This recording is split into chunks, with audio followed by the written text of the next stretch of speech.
woods. And at the end of that path is a cabin. And in the basement of that cabin is a princess. You're here to slay her. Wait, what? If you don't, it will be the end of the world. Now hold on a second. Don't you listen to him. What did I ever do to you? She will do everything in her power to stop you. Well, yeah. I don't want to die. She'll charm, and she'll lie, and she'll promise you the world. And if she has the chance, she will kill you 12 times over. Is he even listening to me? Don't forget, the fate of the world rests on your shoulders. You're not actually going to try and slay me or anything, right? Because I wouldn't if I were you. If you try, I'll kill you as many times as it takes. I'm sorry. I wish you didn't.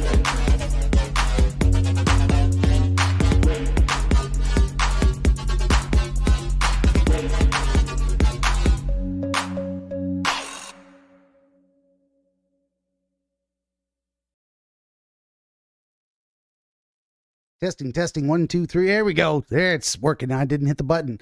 Greetings, friends. Wait a minute. There it is. Hold on. There it is. Buttons.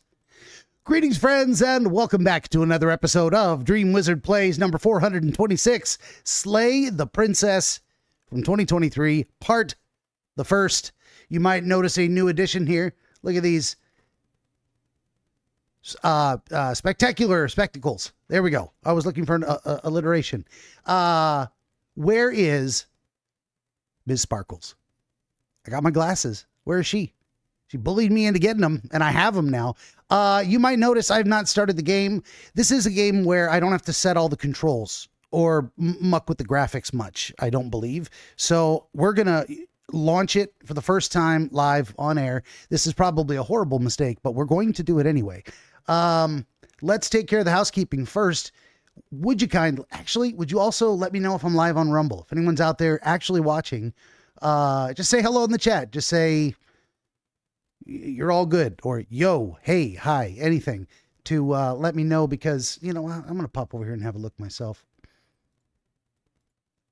I should be live, but I'm not actually seeing that I am.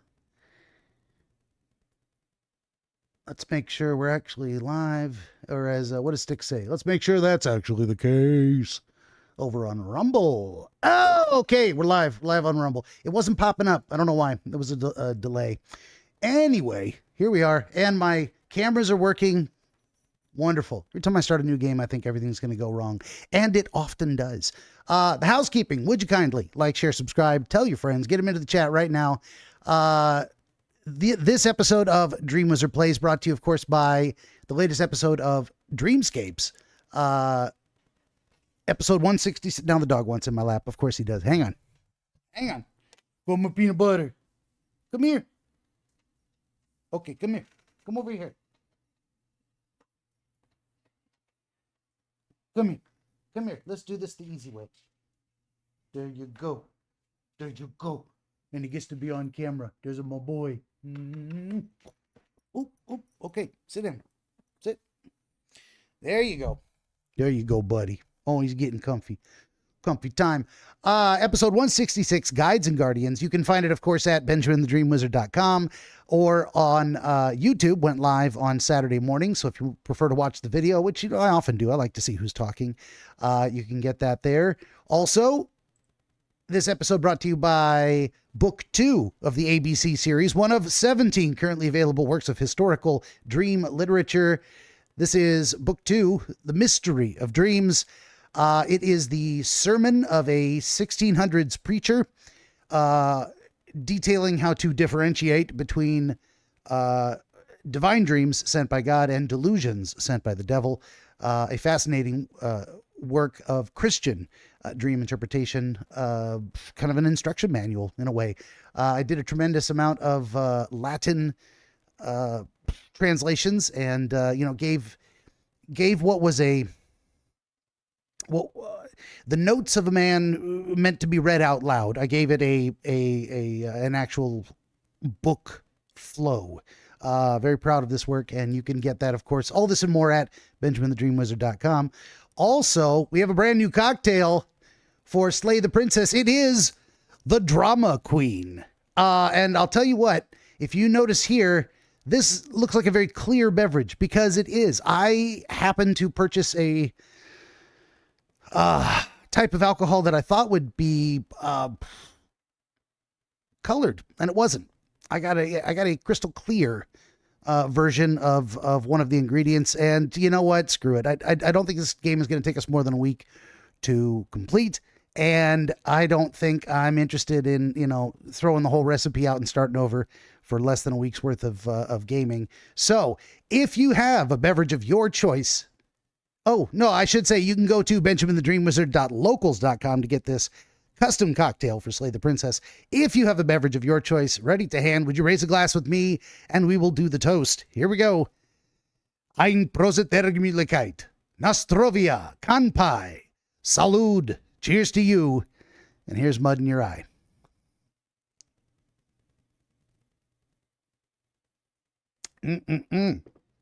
Yet another dangerously delicious concoction, if I do say so myself.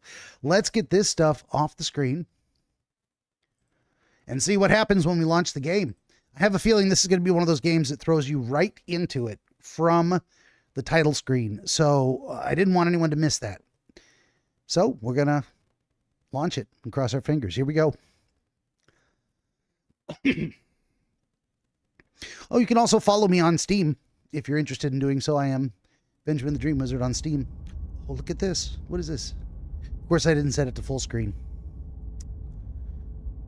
What happens? No, that's not going to work. Content warning. This is a horror game. It is not intended for all audiences. Slay the Princess contains flickering image effects as well. If either of these causes health issues for you, you can disable them in the game's preferences. Whatever horrors you may find in these dark spaces, have heart and see them through. There are no premature endings. There are no wrong decisions. There are only fresh perspectives and new beginnings. This is a love story. And I see Yona there ready to slay the princess. She says, hi, Ben. Hi, Yona. That was backwards. Yes. Look at that. All right, we are going to go set some preferences real quick here. Display full screen, please. Skip unseen text after choices, transitions. I'm not. Skip unseen to. Oh, peanut butter. Don't. There we go. Don't do that. Okay, he's getting comfy. Are you wearing your glasses? I am. Look at that there. These spectacular spectacles. Where is Ms. Sparkles? She needs to see this. Yeah, I got glasses. I figured this is a reading game. It just happened to line up perfectly. I had the appointment today to go get them fitted, to get the glasses fitting. Quick menu, visible versus hidden, blinking CTC. I don't know what that is. Boil effect, parallax, flickering images. We're gonna leave we're gonna leave all that the way it is. I think we are gonna turn down the music volume a little bit though. We're gonna leave the sound and voice preferences on. Yeah, we'll see if she shows up. I just wanted to put it on full screen and turn the music down a little bit. I like music, but I don't like it to be overwhelming. Okay, so controls. I mean, let's just look at controls. Keyboard and mouse. Shift A opens the accessibility menu. Enter advances dialogue. Space advances dialogue without selecting choices. I hope it'll have prompts on the screen. Use the arrow keys to navigate the interface. Escape to access the game menu. Everything else is just, status quo. We can take a screenshot. We can hide the user interface. It's basically enter space and the arrow key is escape opens the menu. That's good enough. That's good enough for me. We're not going to change anything. Usually I make these detailed diagrams because I'm dealing with 8 programmable mouse buttons on top of the left and right click, and at least a half a dozen or more buttons, including movement, jumping, crouching, opening inventory, all kinds of stuff I got to program beforehand. So Anyway, we're 10 minutes in. I haven't started the game. Let's get going. Chapter 1. The Hero and the Princess. You're on a path in the woods, and at the end of that path is a cabin. And in the basement of that cabin is a princess. So what was the instructions again? Press enter. You're here to slay her. If you don't, it will be the end of the world. We can explore. The end of the world? What are you talking about? I'm talking about the end of everything as we know it. No more birds, no more trees, and perhaps most problematically of all, no more people. You have to put an end to her.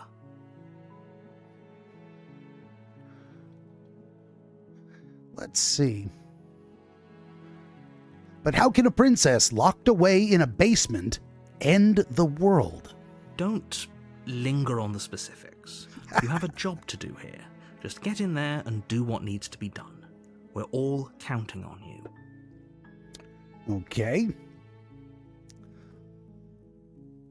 Do you have any evidence to back this up? Look, you're already on the path that leads to the cabin. Why would you be here if it weren't to complete a very important task?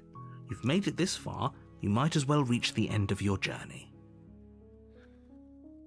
Have you considered that maybe the only reason she's going to end the world is because she's locked up? While I appreciate the mental exercise, we are running up against a bit of a ticking clock. Nevertheless, let me assure you, the princess is locked up because she's dangerous. She is not dangerous because she's locked up. And before you decide to waste even more of our time by asking how I know that, let me suggest a more pragmatic lens through which to view this situation. Causality doesn't matter here, because the end result is the same no matter what led us up to this point. If the princess leaves the cabin, the world will end, and there is no changing that. So he says. It's no use arguing semantics over a metaphorical chicken or egg, because the egg is hatched and it's about to ruin everything. Unless, of course, you do your job and slay her. Yona, is the voice of the narrator coming through nice and loud? Do I need to turn that up a bit or not? Meanwhile, I will continue. Killing a princess seems kind of bad, though, doesn't it? Does it? Are you a monarchist? Is slaying a princess that much worse than slaying a fisherman or a miller or a seamstress? If anything, slaying a princess is much better than slaying a seamstress. Seamstresses contribute something of value to society. Narrator's voice is fine, Ben. Thank you, Yona. I ask the narrator, can't someone else do this? Oh, if only that were the case, but I don't make the rules. I have to say, I'm surprised at your reluctance thus far, but unfortunately for the both of us, you're the only one who can pull this off. Like I said, I don't make the rules, no matter how much I wish I did.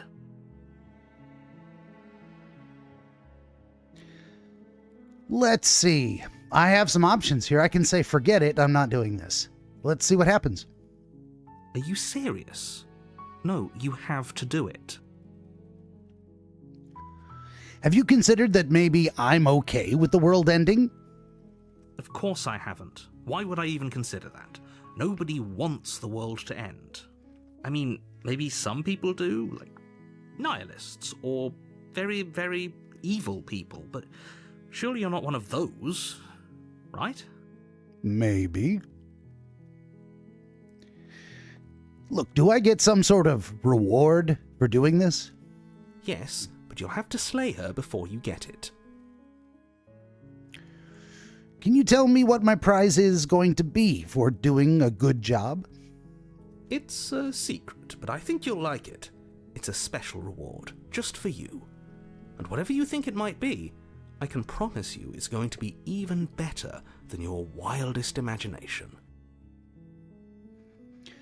Look, I'll go in the cabin and I'll talk to her. And if she's as bad as you say she is, maybe I'll slay her. But I'm not committing to anything until I've had the chance to meet her face to face. Then I guess we'll just have to see what happens. But a word of warning.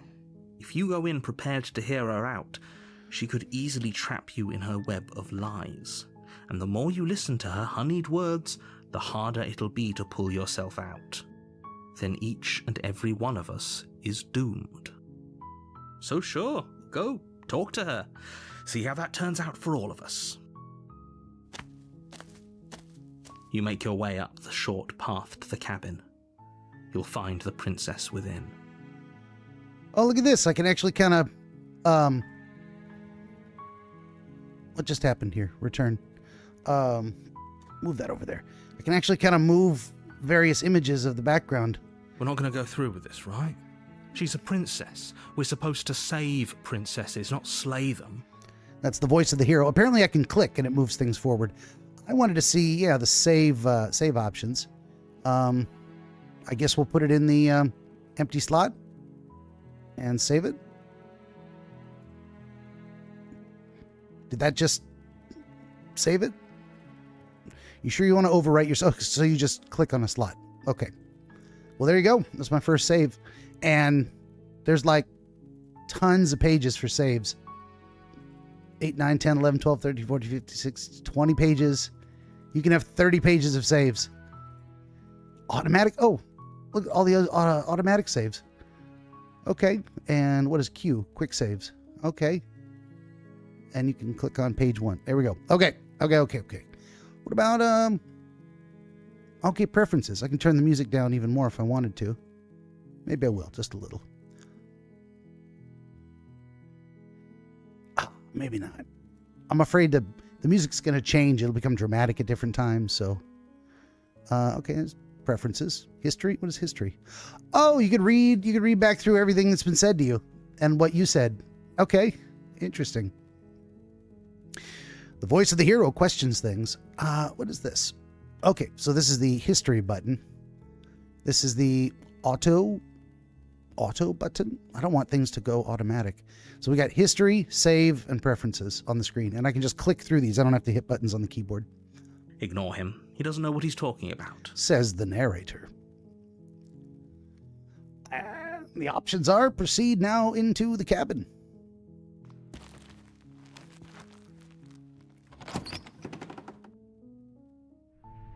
The interior of the cabin is almost entirely bare.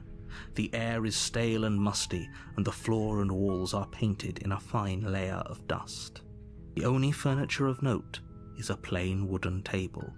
Perched on that table is a pristine blade.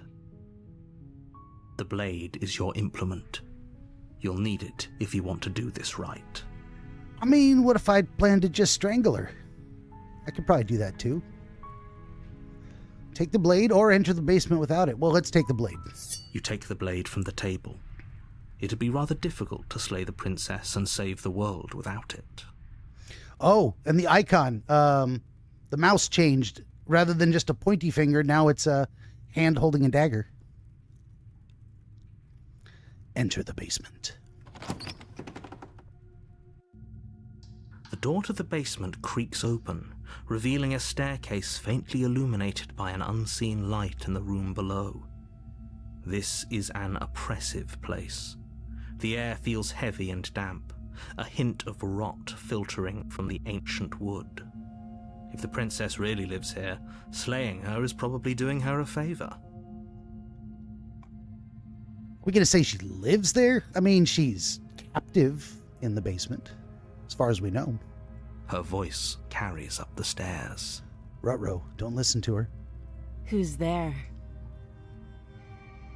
She sounds dangerous. It's almost as if she's the one in charge down here. Says the voice of the hero. Don't let it fool you. It's all part of the manipulation. We got some options. I can say, hi, just checking in. Hey, I think I'm here to kill you.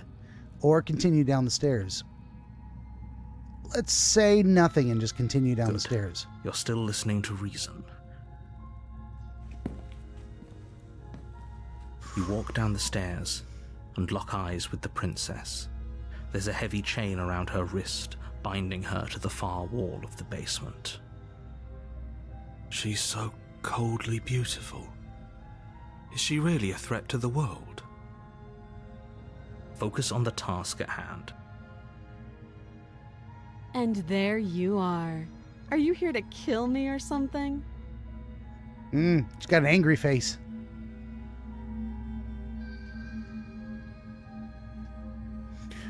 Let's say I haven't decided yet. How about you drop the knife and the two of us just talk? Look how reasonable she's being. We should just drop the blade and talk things out. Should we? Don't you dare. It's fine. We can decide what we want to do after we talk to her. Maybe she really is a monster, but killing someone in cold blood isn't very becoming of us. I'm going to tighten the grip. You ignore the trembling in your hands and tighten your grip on the blade. You poor thing. Your hands are shaking. Are you scared of me? Because you should be. Ruh-roh, she's threatening me. You step forward, your grip on the blade tightening as you steel your resolve. I'm probably chained up in this basement for a reason, right? And if that knife is the only weapon you have, you'll have to get close enough to use it. That's a fair point. So, you should just drop it. Best not to risk finding out what I can do. She's unarmed. If you hesitate now, it'll be too late. End this. Okay, let's do a save.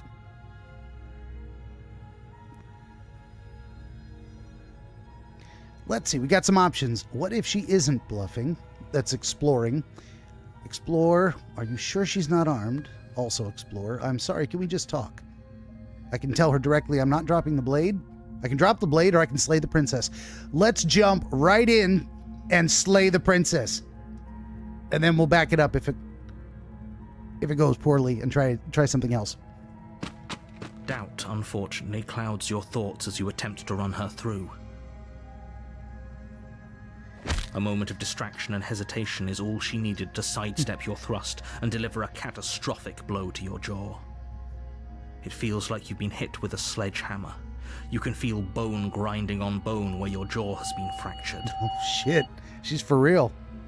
Holy shit, that hurt! Though she's unarmed, the shock of that first strike is enough to stagger you, putting you and the princess on somewhat equal footing. Your blade slashes through the air again and again, and her fists connect with your body as many times or more, each impact as heavy as that first bone-crushing hit. She might look small, but she packs a wallop, huh? We can still turn this around. Let's finish the job. You and the princess stare at each other, both gasping for breath, equally exhausted. You probably won't make it out of here alive, but you can at least make sure that she won't make it out of here either. Excuse me? Do you think this is what I wanted to happen? I have a duty to state the facts of the situation, and honestly, it's a miracle anyone is still standing right now. Can you not feel all those ruptured organs bouncing around in there? If the princess doesn't do our friend in herself, internal bleeding is certain to finish the job. The two of you clash for the final time. You feel your ribs break as she delivers a heavy blow, but you push through the pain, falling forward and sinking your blade deep into the princess's heart. Oh. The two of you fall to the floor. This was fun. Fun, she says. The princess gasps, her voice an unhealthy rasp as her lungs start to fill with blood. You put up more of a fight than I thought you would. But I have to wonder, do you really think this is the end? But you don't have time to worry over such things. Everything goes dark, and you die.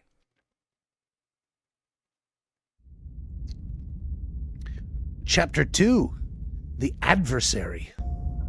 You're on a path in the woods, and at the end of that path is a cabin. And in the basement of that cabin is a princess. You're here to slay her. If you don't, it will be the end of the world. Yona says, lol, yes indeed. Well, that's one ending. We both die. What does it mean that we've moved on to Chapter 2? I mean, the game, here we go again, indeed, reset. Am I meant to play it differently? This time around, am I meant to go back and load a different choice? I have no idea what's going on here. I saved it for a reason back then. Is there a reason to do it differently? I have no idea what's going on, but we're just going to see what happens, I guess. We will forge ahead. Don't go back, says Yona. Okay, don't go back. We're going forward. You're here to slay her. Oh, yeah, I'm getting a terrible sense of deja vu. A terrible sense of deja vu? No, you don't have that. This is the first time either of us have been here. Oh, I'm just going to take your word for it, for sure. If he doesn't remember what happened, then maybe it's best to keep it that way. You know I can hear you, right? It's going to be a lot harder than you think to keep secrets from me. Okay, so there is a reason to...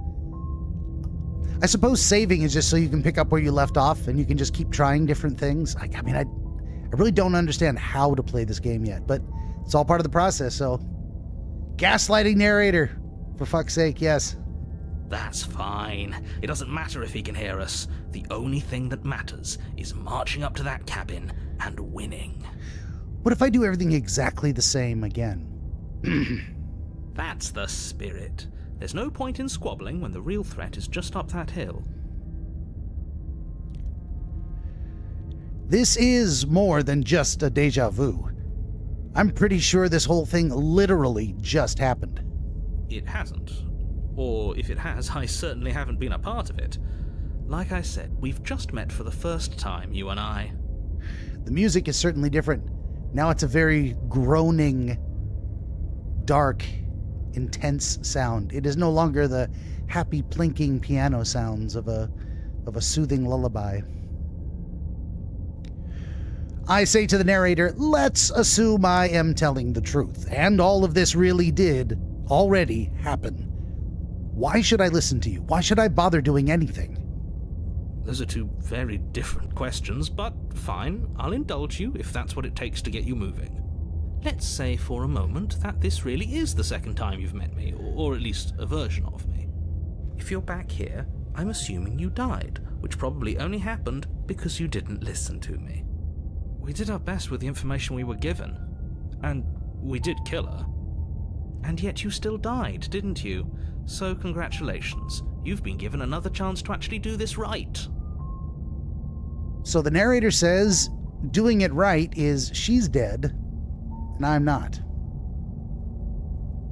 Well, he didn't actually say that specifically, but certainly me dying is off the table. Maybe her dying is not also necessary? We're going to find out. And I believe your other question was something along the lines of, oh, what's the point of doing anything? If you're asking that, it sounds to me like you're making the rather dangerous assumption that your actions last time around didn't have any consequences. Yes, I was making that assumption. What do you mean? Of course there weren't any consequences. We killed the princess killed us, and now everyone's right back where they started. That sounds pretty consequence-free to me. I'm just saying.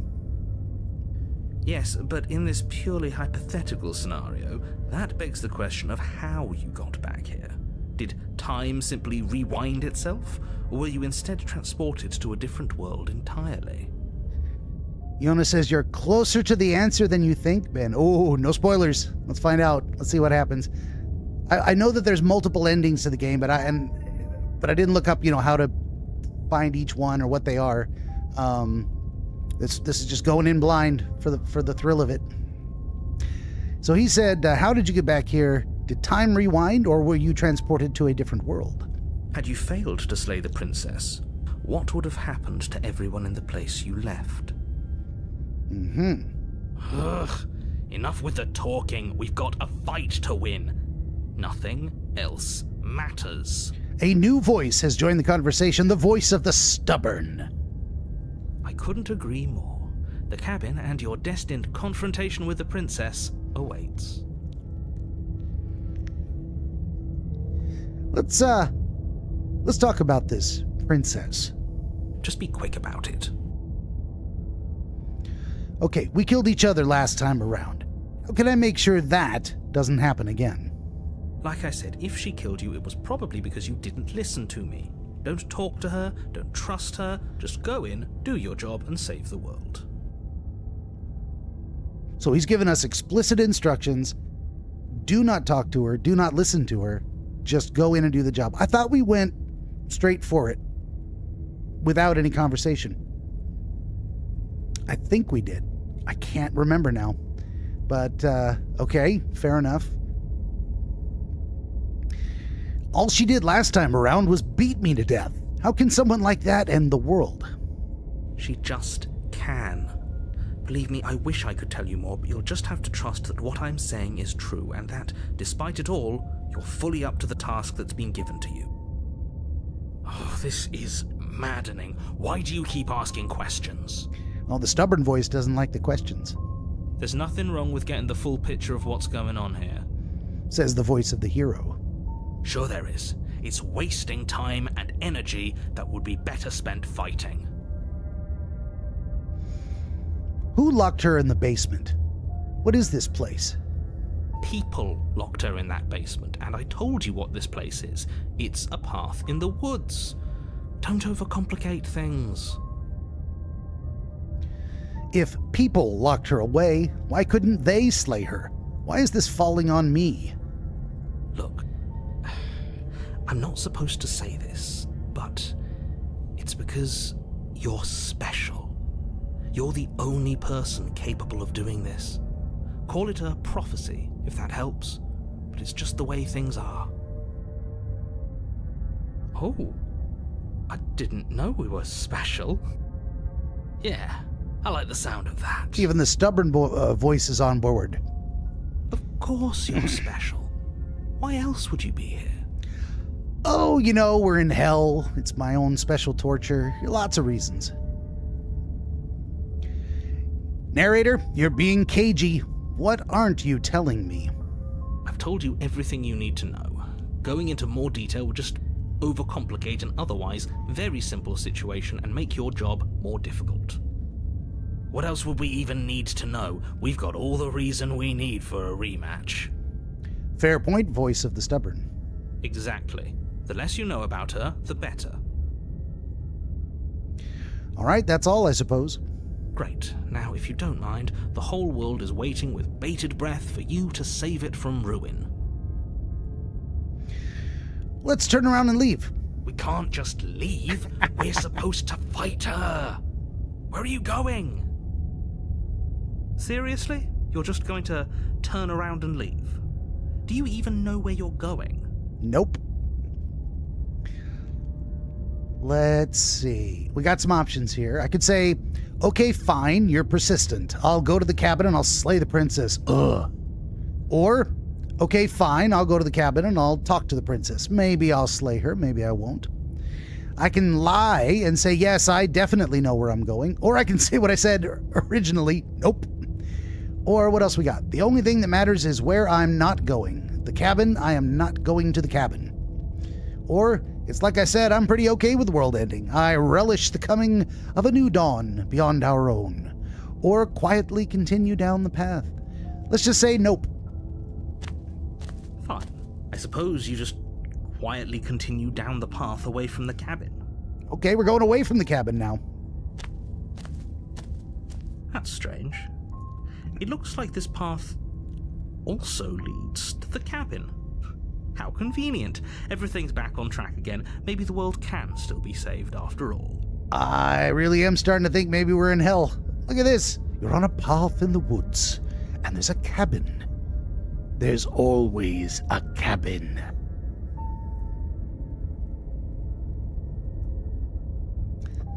Foraging ahead. Let's turn around and leave again. You're really keen on wasting everyone's time, aren't you?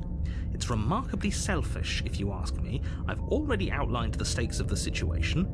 If you don't do your job, everyone dies. Like, dies. Forever. Let's see what happens if we kill everybody forever. But fine, you turn around and trek back down the path you came. Wait, something isn't right. Can you still hear me? You're supposed to wind up back at the cabin again. But everything is getting fuzzy. Oh, what's happening? What's going on? Where are we? I told you we shouldn't have come here. I told you. But did you listen? No.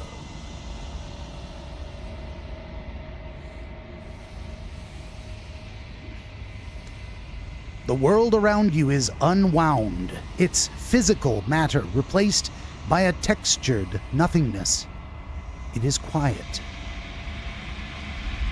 There is a distant rumbling, a sound of many sounds. Undulations pulse louder as something other comes close.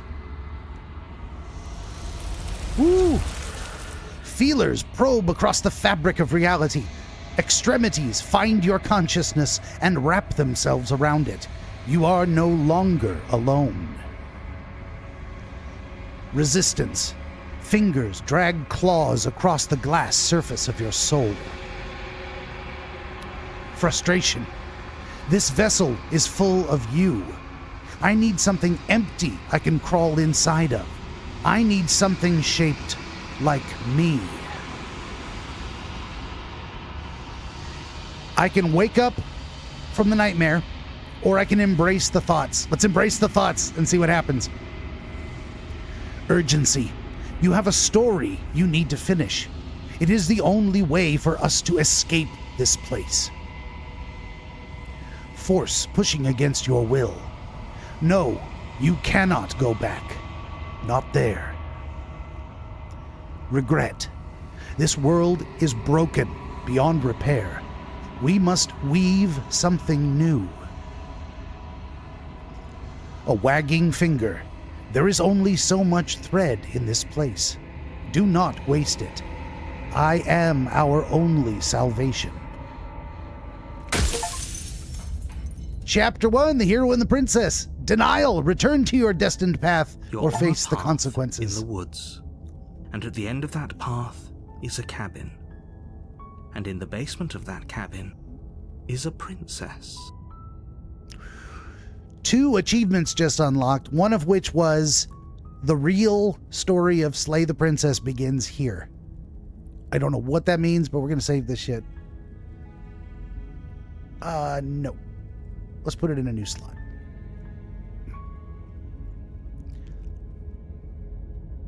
You're here to slay her. If you don't, it will be the end of the world. Let's get that mouse off the text. Note, you can skip previously seen dialogue by hitting tab on your keyboard or RI on your controller. Right? I? What is I?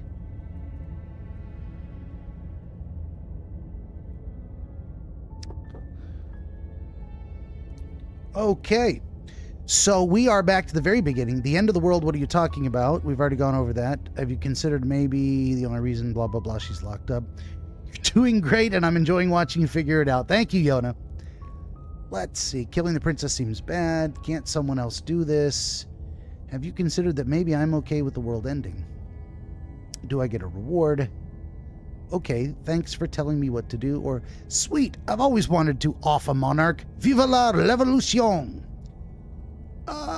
Let's say Viva la Revolution. Why not? That's the spirit. The narrator likes that. Of course he does. You make your way up the short path to the cabin. You'll find the princess within. We're not going to go through with this, right? She's a princess. We're supposed to save princesses, not slay them. Ignore him. He doesn't know what he's talking about. Proceed to the cabin.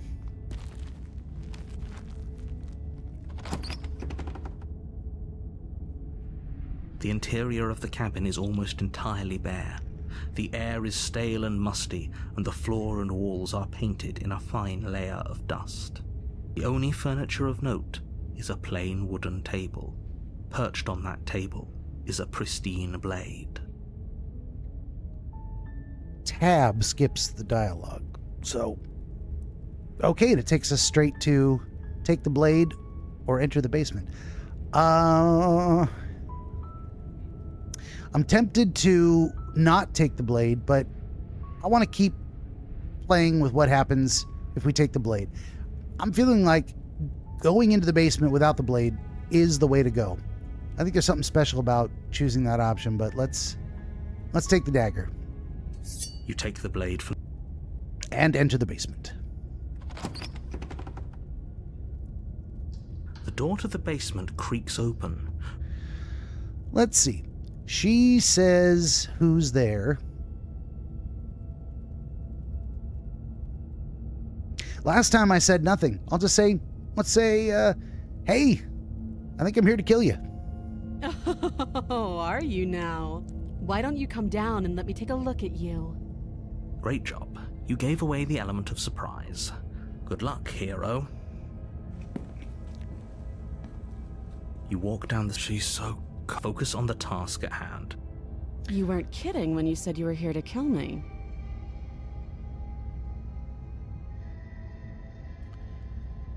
Let's see. What? No way. Why would you even think that? Or, yeah, it wasn't a joke. Or, I haven't decided yet. Let's... Oh, I've already started talking to her, so I can't not talk to her. I was going to do that this time. I forgot. I'm just here to talk. Then why did you bring a knife with you? How about you drop it, and then we can chat?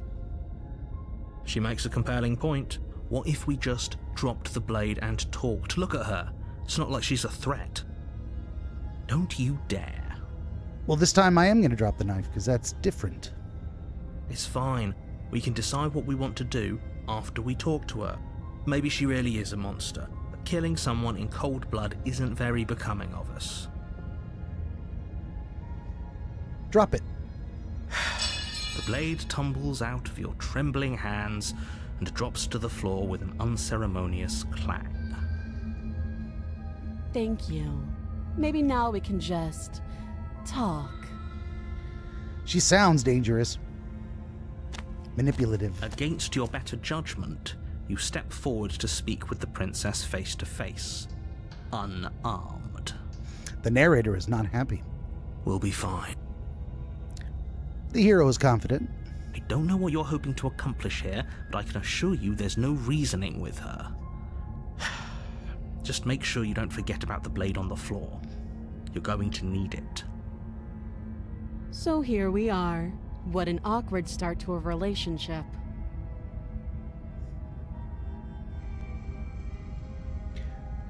Well, I say to her, yeah, it's pretty awkward.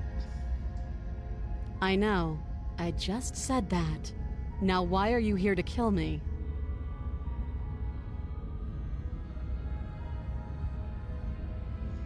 I can tell her I have my reasons.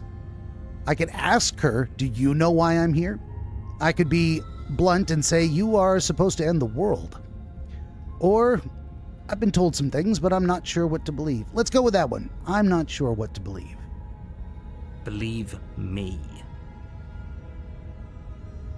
And do you think asking me what to believe is going to suddenly make everything crystal clear? Let's not pretend that's going to happen. As far as you're concerned, and as far as they're concerned, I'm going to say whatever I have to get out of here. That's just the dynamic of our situation.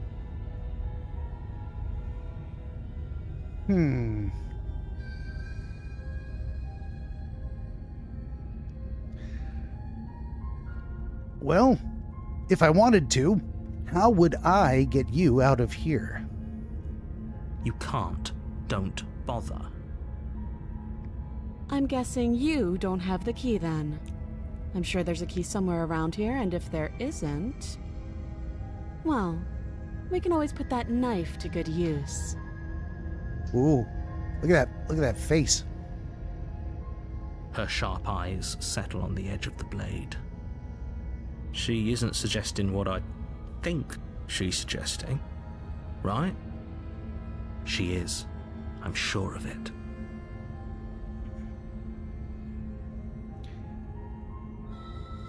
I say, I'm here because you are supposed to end the world. Don't just tell her that. Look at her eyes. She's like, really? Is that why they threw me down here? But I don't want to hurt anyone. I like the world, I think. I don't remember much about it, to be honest. I've been down here a long time. Just how long has she been down here? If I'm supposed to be capable of ending the world, then how did I wind up here, chained to a wall? Have they told you why I'm allegedly so dangerous? Nope.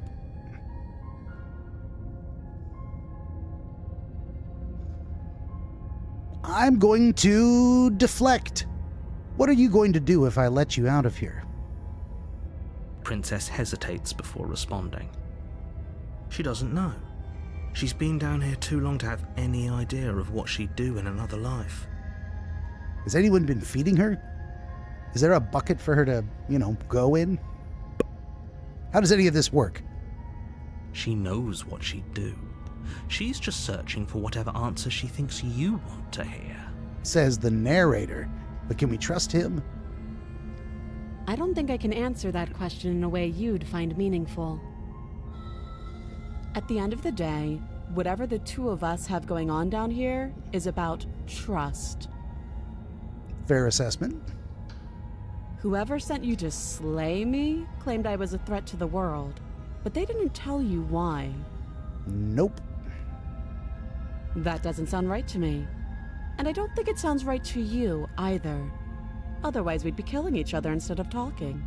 Well, try that. I'm not going to say that out loud, right? Maybe I should. Maybe it will let me. She has a point. There's a reason I've been telling you to question the situation, and there's a reason you've listened. So, I could tell you that I'd lead a quiet life in the woods, or that I'd open an orphanage, or that I'd do any other number of good things that I'm sure you think you want to hear.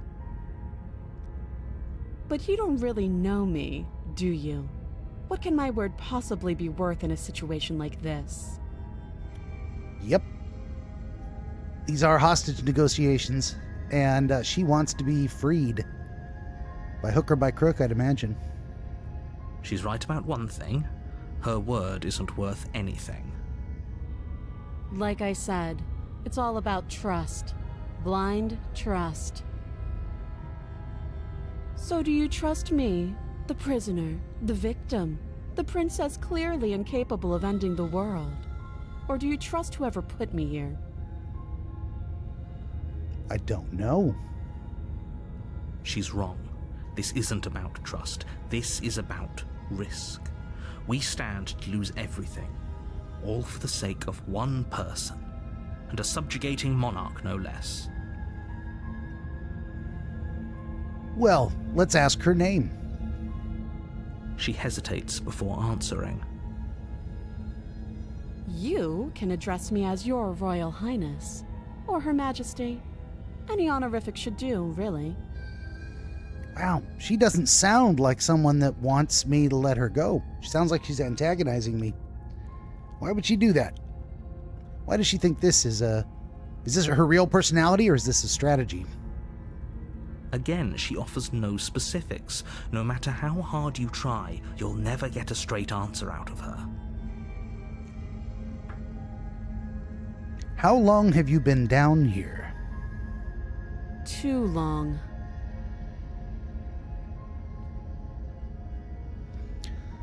Okay then, I guess we've talked enough. Oh, have you decided what to do with me? You know why you're here. Well, let's do it again. Let's slay the princess.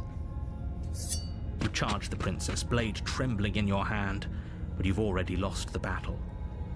She casually sidesteps your thrust before knocking you to the ground with a single blow from her elbow. We shouldn't have hesitated.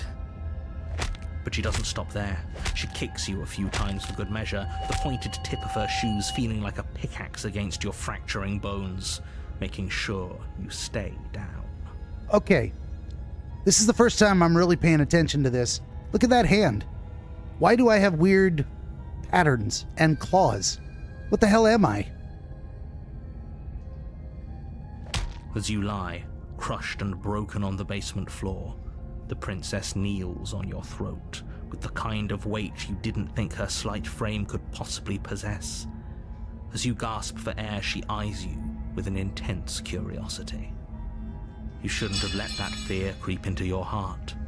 You had the upper hand, and now look at you. Is this really the best you could do? Look at you. Completely broken. I'd be lying if I said I wasn't a little disappointed.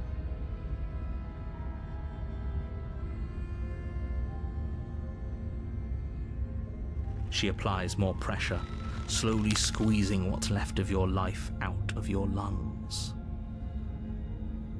This is the end, isn't it? I'm afraid it is. Everything goes dark, and you die. Chapter 2, The Tower. What? You're on a path in the woods, and at the end of that path is a cabin. And in the basement of that cabin is a princess. Jonas says, great observation, Ben. I'm not sure which observation that was a moment ago.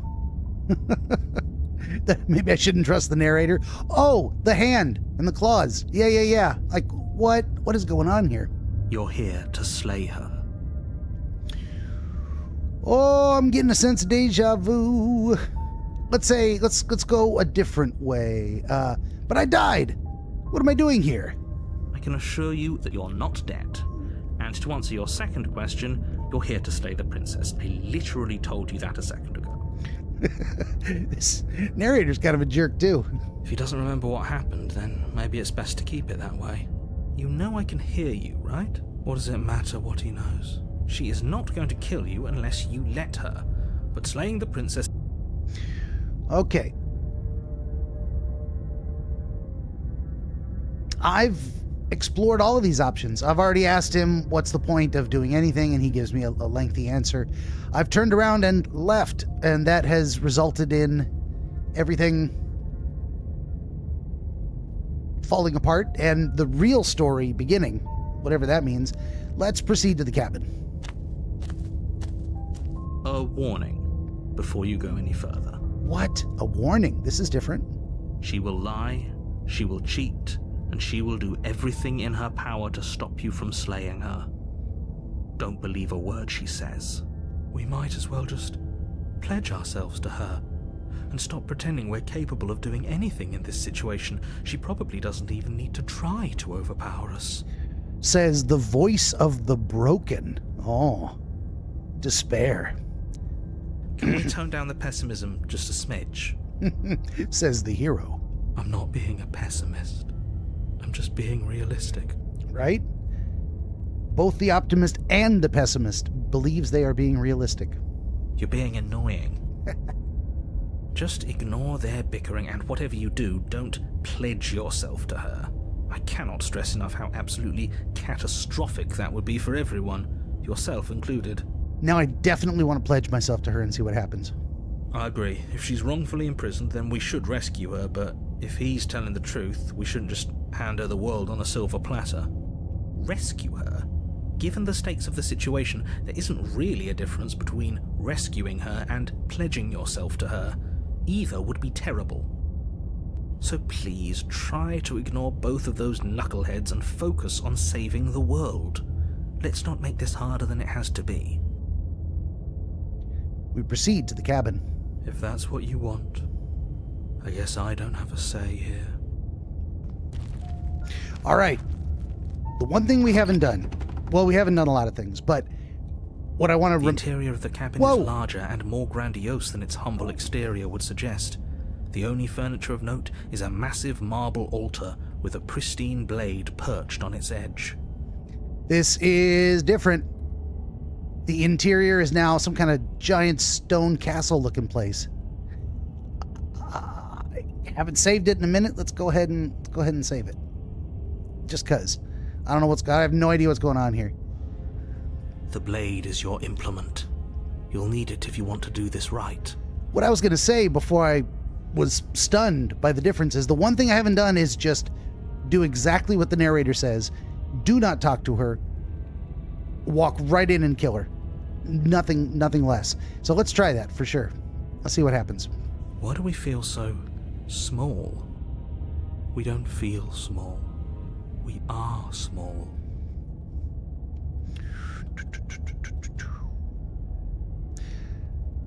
You didn't say anything about a mirror on the wall.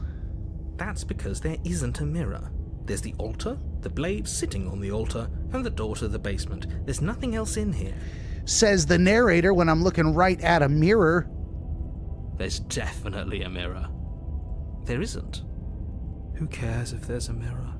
We're all going to die anyway. And I'm sure that if we looked in there, we'd just see something sad and miserable looking back at us. We don't need any reminders of what we are. It would only make things worse. For the last time, you're not going to die unless you let it happen.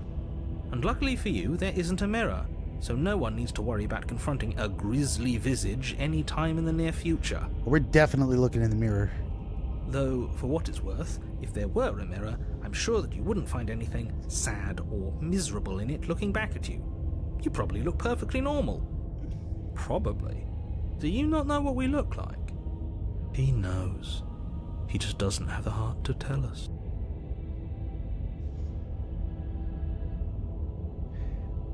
Listen, bud, I care about whether I'm being lied to. There is definitely a mirror.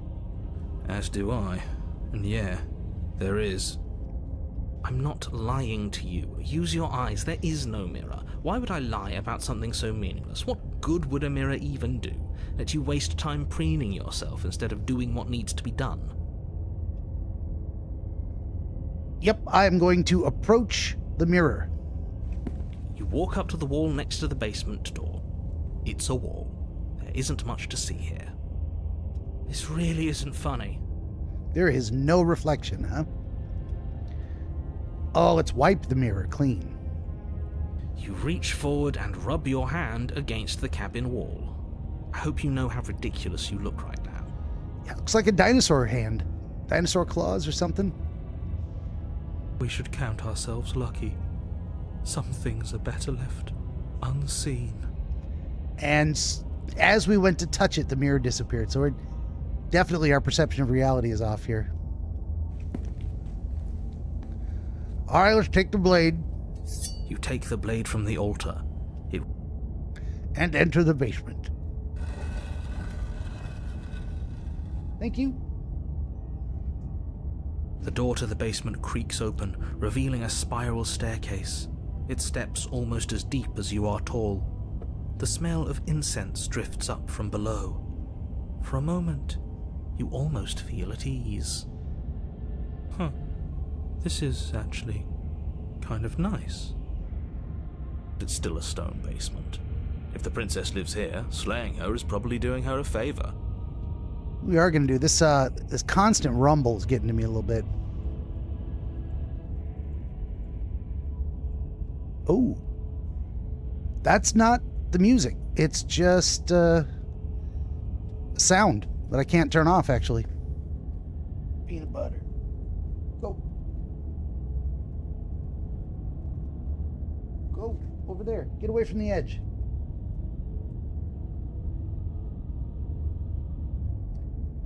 My dumb dog is trying to figure out how to get off the table. He knows how to get off the table.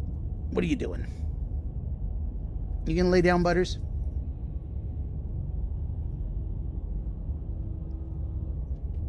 The last thing I need is an elderly dog falling from a 3-foot table. Go on, buddy. You got it. Okay. There we go. He got down. He's safe. Yeah, so I could turn the music down, but that's not music. That's just sound. Is that master volume? Guess we'll leave the music where it is.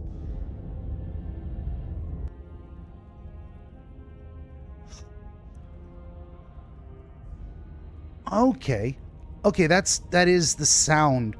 I can turn that down, and it doesn't turn down the voice. We'll keep that volume a little lower. Because that was just like rumbling in my ears. Okay. We're going to return to the game. Her booming voice rolls up the stairs. Booming voice. Is that a guest I hear? Don't linger on the stairs. Come down and witness me. Ooh, she's got a freaky voice. You weren't kidding when you said it was booming. She wasn't like this last time. We need to get down there. She wants us to see her. We need to see her. Should we be worried about your sudden change in attitude? Just a few minutes ago you were going on about how pointless everything was. Now you want to go down there. It doesn't matter what that little voice says. He's not the one making the decisions. Though if his ramblings get you to the princess, they get you to the princess. And we continue down the stairs. Making your way down the spiral staircase is a time-consuming and exhausting effort, every step requiring you to clamber over one edge before dropping to the next. But soon the end comes into view, and you tumble to the bottom, entering the vast, temple-like room beyond. The princess towers over you, almost glowing in the weak starlight, her figure framed by a stained glass window. Her long hair billows around her, and a chain binds her wrist to the far wall.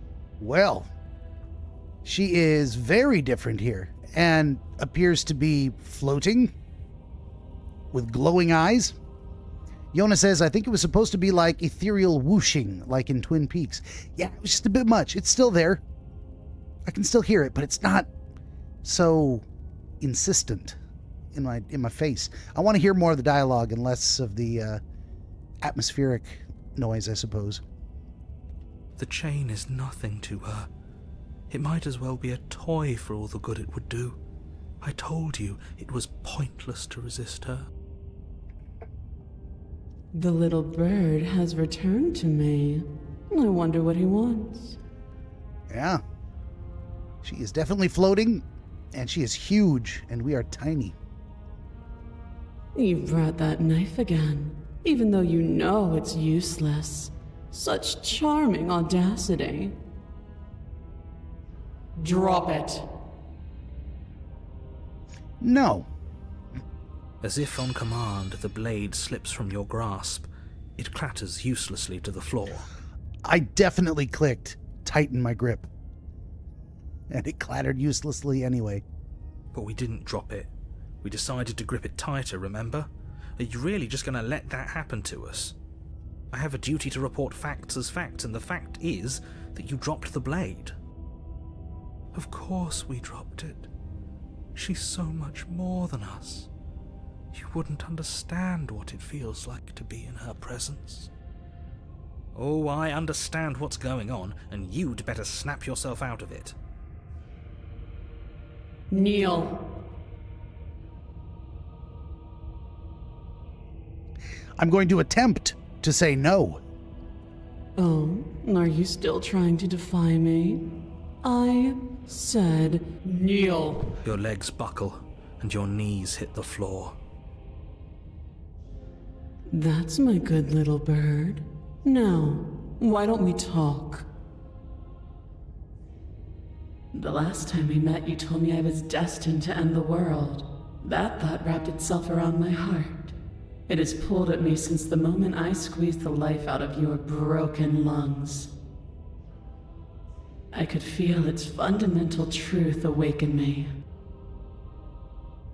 The collapse of the old is a necessary prelude to the birth of the new, and the world as it is now is overdue for alterations.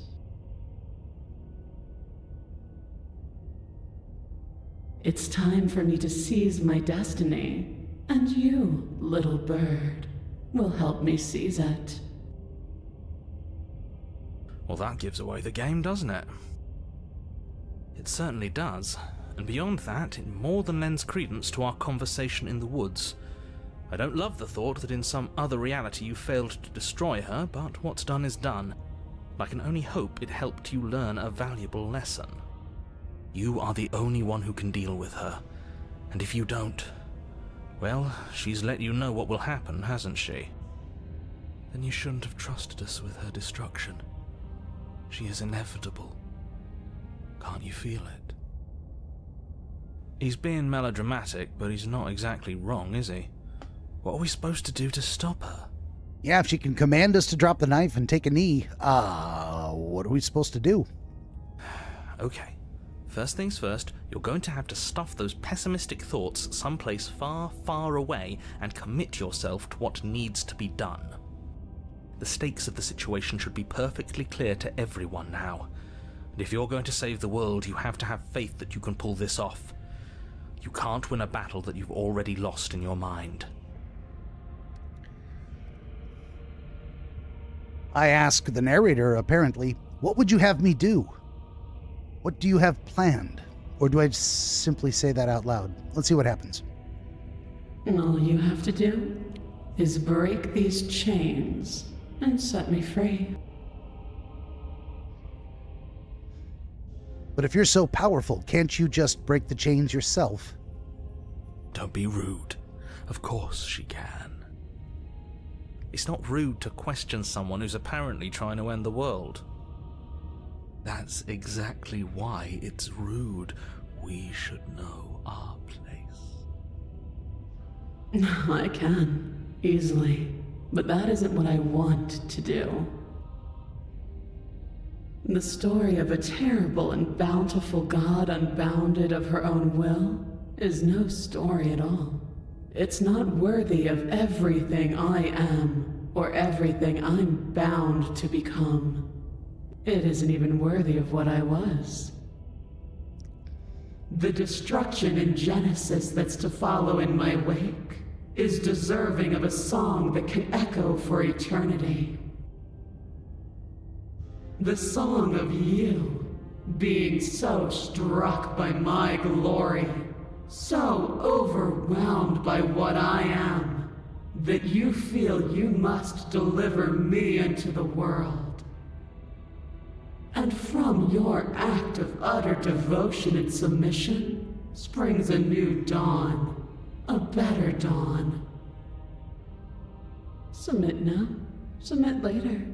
It makes no difference, because in the end, no matter how vainly you struggle against me, my will triumphs over yours.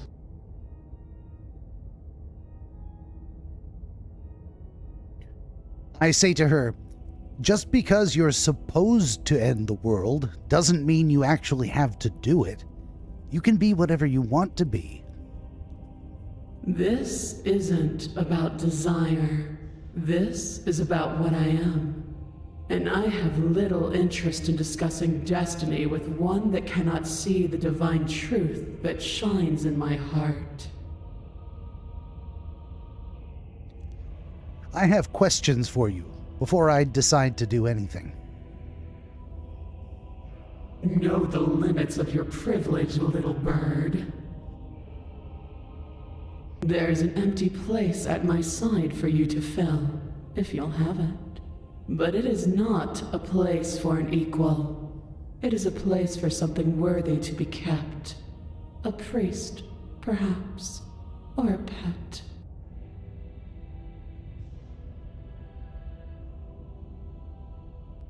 Well, let's try to be defiant. I am not going to help you end the world. I don't care if something new comes after. I just can't let you do that. I say,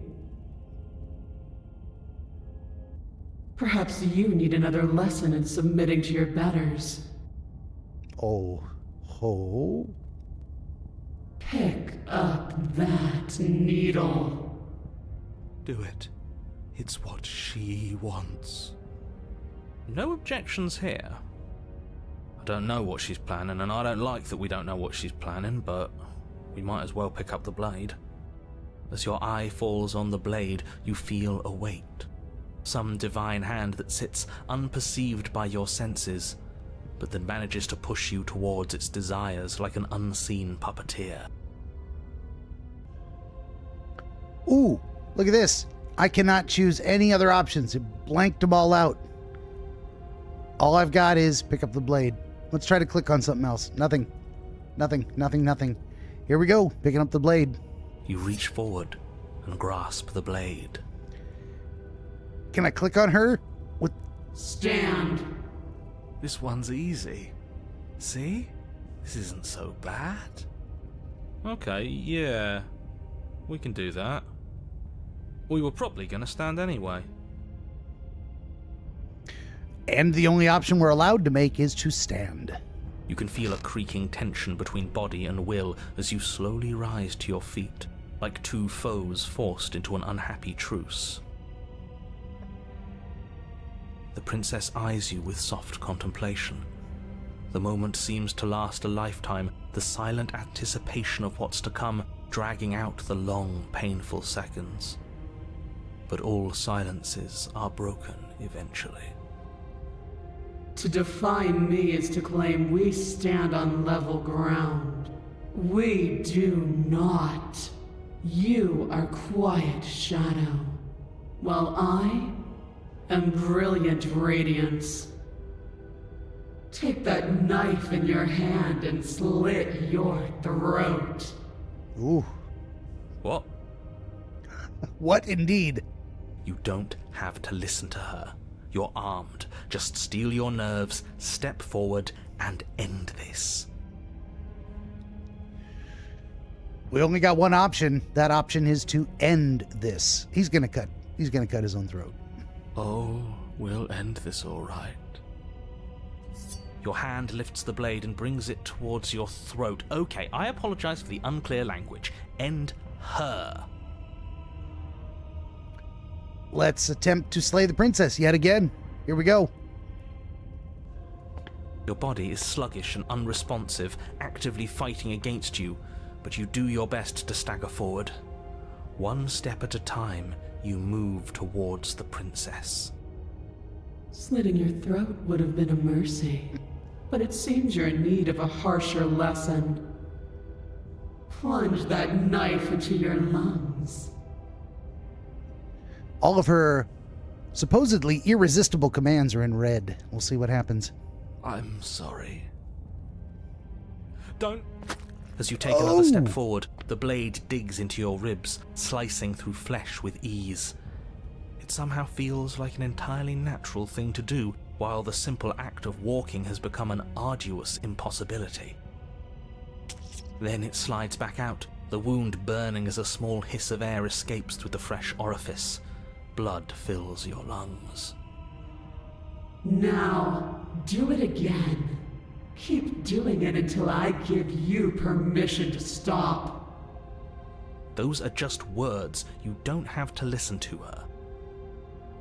It's what she wants. You, heroic one, what are you doing? Don't just let this happen. Stop him from killing you. I'm on it. He says he's on it. Your other hand locks around your wrist, struggling to keep it from perforating vital organs.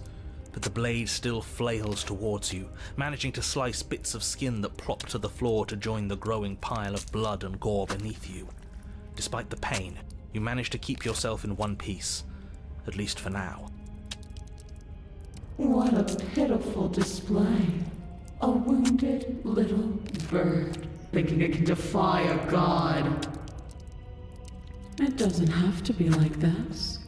It doesn't have to hurt so much. You can choose a gentle end. You can choose to leave that punctured vessel for the next. I'm gonna try to slay the princess again. Or you can pathetically struggle against yourself until the floor of this temple is painted with the bloody impressions of your futility. You continue to approach the princess, even as the repeated gouges of your blade expose bone and muscle to the open air of the basement. Definitely gonna get an infection. You know, this would be a lot easier if you gave us a hand. My influence only goes so far, and I can only juggle so many things at once. The best I can do right now is to continue to drive you forward. Believe me, this whole ordeal would be so much easier if I didn't have to contend with free will. You're the one making things difficult. You're the one making us hurt. She doesn't want to hurt us. She's just doing what she has to. This voice of the broken, what a slug. Stop.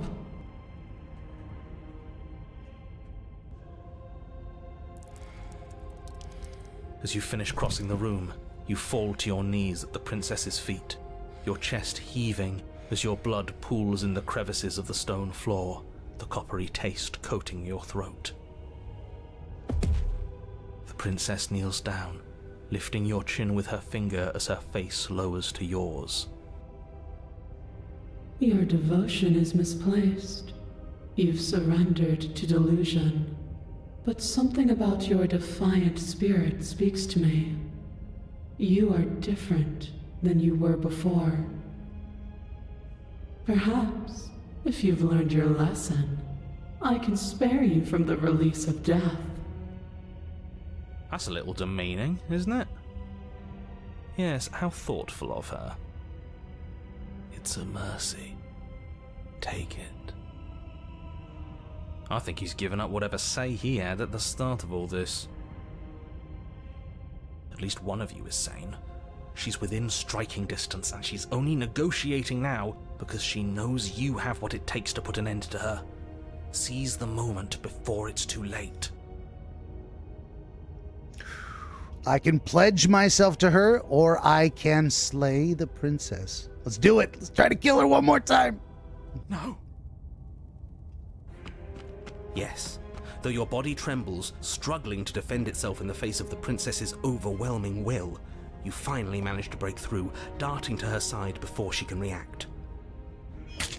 The wind of your freedom rushes through you, and you channel it into a decisive blow, stabbing into the soft flesh of her ankle and severing the tendons in an act of unyielding defiance. Okay, she keeps calling me little bird. I've got claws at the end of my fingers. I've got what looks like feathers starting round about my elbow. What am I? She Ooh. falls to the floor, crashing unceremoniously to her knees. We crippled her just a little bit, sliced one Achilles tendon. But you don't give her any time to shit. recover. Your heart pounding with determination, you plunge your blade into her chest. As you find your target again and again, she laughs, crude emotion breaking through her once stony composure as your blade cuts her flesh. Look at that face. She is laughing, for sure. We can do this, can't we? You always could. The decision to give you this task was not made lightly. You're here for a reason. It's not too late to pick up the pieces. It's not too late to toss that blade aside and beg for forgiveness. Shut up. I can't believe you would actually strike me. You heathen! You worm! You defiler! You don't know the consequences of your arrogance! I have no idea of any consequences. For sure. Before you can strike the final blow, the princess lashes out, knocking you off your feet. There's an unsettling wet pop as your spine breaks, numbness and pain spreading through your body. As you rebound towards the ceiling in a moment of disorientated lightness, she drives her fist into your chest. Your body is crushed as she pulverizes you into the floor, the ground itself breaking from the impact. You lie there, broken, beyond pain, unable to even see what she's done to you. But the princess is succumbing to her own wounds as well. She looks down upon her body in abject horror and disgust. You made me use my hands. I can feel myself twisting into something new, something dull, something defiled. What have you done to me? You're monsters and conspirators. I bear to watch this. The princess has been nothing but cruel to you. You should feel liberated by her fall. But I don't feel liberated. I feel empty. Aside from the pain, I feel fine. She collapses to the floor. Her glassy eyes watch, unblinking, yet somehow still full of anguish and fear, as the two of you perish together. Apparently, achievement unlocked, God Slayer. Kill your better. Oh. I suppose we were never gonna get a happy ending here, were we? Don't let those be your final thoughts. You saved the world. That's worth something. I guess. Regardless of how you feel about it, it's finally over. Thank you. Everything goes dark, and you die. Chapter 3. The Fury. Ooh, what is this? You're on a path in the woods, and at the end of the path... Okay, what the hell is that?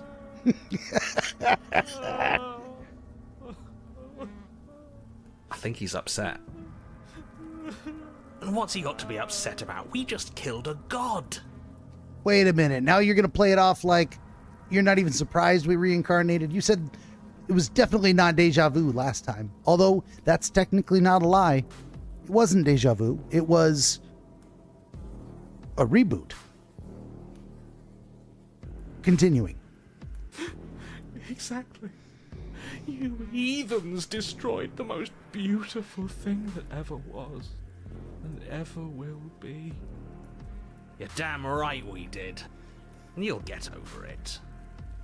I can't say I have much sympathy for you. She was bad for us and you almost got us killed. You're being too generous. He did get us killed. Alright, enough chatter. Got a thing I'm supposed to do, and if you don't mind, I'd like to do it without any more interruptions. Okay, great, you're listening. You're on a path in the woods, and at the end of that path is a... If your thing is telling us about the princess, don't waste your breath. We know all about her, and it's hardly a path in the woods at this point, is it? It sure is not. This is something grotesquely bodily. Like a... Definitely meant to mimic fleshy lumps and veins. This is... Those are not trees. This is not a forest. Well, this is just great. Let me cut to the chase. Clearly, you've already been here. Yeah, you think? Actually, I don't think we have been here. He's got a point. This is all different, isn't it? Yes, precisely. And if you'd given me 2 seconds to finish my thought, I would have said that. Oh, you're actually letting me talk now. Great. If you've already been here, it means you've seen things you aren't supposed to have seen, and you know things that you aren't supposed to know. This doesn't look like a path in the woods. If reality seems distorted, it's because reality is distorted. So you knew this could happen. You knew we'd be able to restart like this. Look, if the world around you is changing, especially all the way out here, then that means you're nearing the point of no return. Whatever happens next, that's it. There won't be any more do-overs. So you'd better take things seriously. I don't believe him. Okay.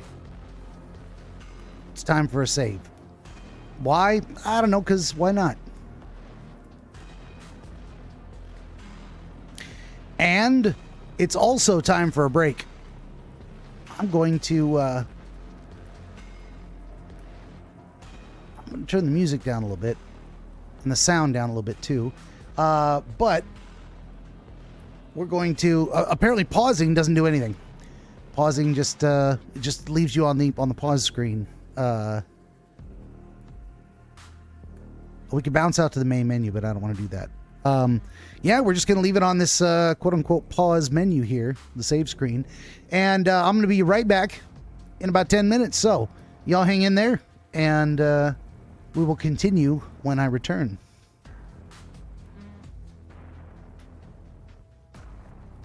Benjamin the Dream Wizard wants to help you pierce the veil of night and shine the light of understanding upon the mystery of dreams.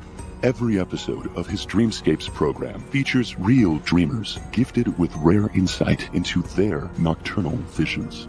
New Dreamscapes episodes appear every week on YouTube, Rumble, Odyssey, and other video hosting platforms, as well as free audiobooks exploring the psychological principles which inform our dream experience, and much, much more.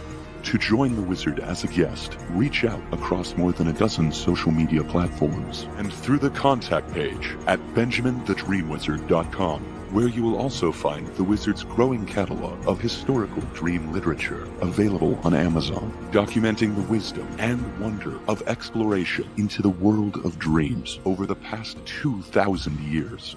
That's Benjamin the Dream Wizard on YouTube and at benjaminthedreamwizard.com.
woods. And at the end of that path is a cabin. And in the basement of that cabin is a princess.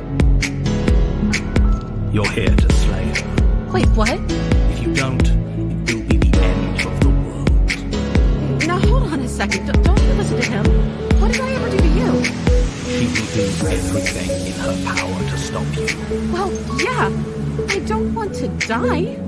She'll charm and she'll lie and she'll promise you the world. And if she has the chance, she will kill you 12 times over. Is he even listening to me? Don't forget, the fate of the world rests on your shoulders. You're not actually going to try and slay me or anything, right? Because I wouldn't if I were you. If you try, I'll kill you. As many times as it takes.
All right, I'm back.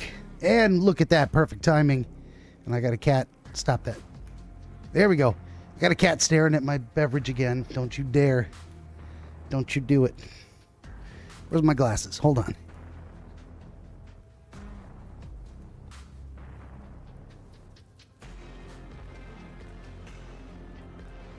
Take the glasses off for the break. Put them back on for the game. She's your boy. Hi. Okay. Back to it. Let's see. We got options here. We can explore. It feels like I'm being pulled in 100 different directions. You'd better all listen to me when the time comes to make a choice. Or, if I don't slay her, if I just stay here or do anything else, and we hit this point of no return, what then? Or, no matter what happens next, it seems like our answers are at the cabin. We might as well proceed. Silently proceed, or turn around and leave. I want to know, let's see, if I don't slay her, if I just stay here and we hit this point of return, what happens then? Now, let's go, the very top. I'm being pulled in 100 different directions. So what if I'm speaking my mind? It's not like I've ever really gotten a say in things. What a crock of shit. Yeah, you stabbed us last time. Repeatedly. I did. What? It didn't even work. It doesn't count. We died. If you didn't submit to her, for all we know, that wouldn't have happened. It's the punishment you all deserved for not listening to me. To her. Aside from our sulking friend, I don't think we have much to worry about. You're still the one in charge here, and I don't think that's ever going to change. Second he tries something, I'll put a stop to it. Okay, we do get to ask. If I don't slay her and we just stay here, what happens when we hit this point of no return? Then what happens? Have you even been listening? It's the end is what happens. Yeah, but is there something after the end? How am I supposed to know? The end means finality. It's not like I can just peek on over to the other side and tell you what it's like there, if there even is a there. It doesn't matter because we're going to win. Good old voice of the stubborn. Yeah. You tell him. Now that's exactly the sort of mindset I like to see. Don't let yourself be consumed with self-doubt. Don't flirt with oblivion. Just focus on the present and everything will be absolutely fine. Got a cat trying to lay on my other mouse. Stop it. Stop it. All right. No matter what happens next, it seems like our answers are at the cabin. We might as well see this through. Good. We're all on the same page.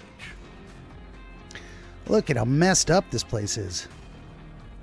Like melting flesh. Oh, there's the dog. One moment, please. Peanut butter. Come here.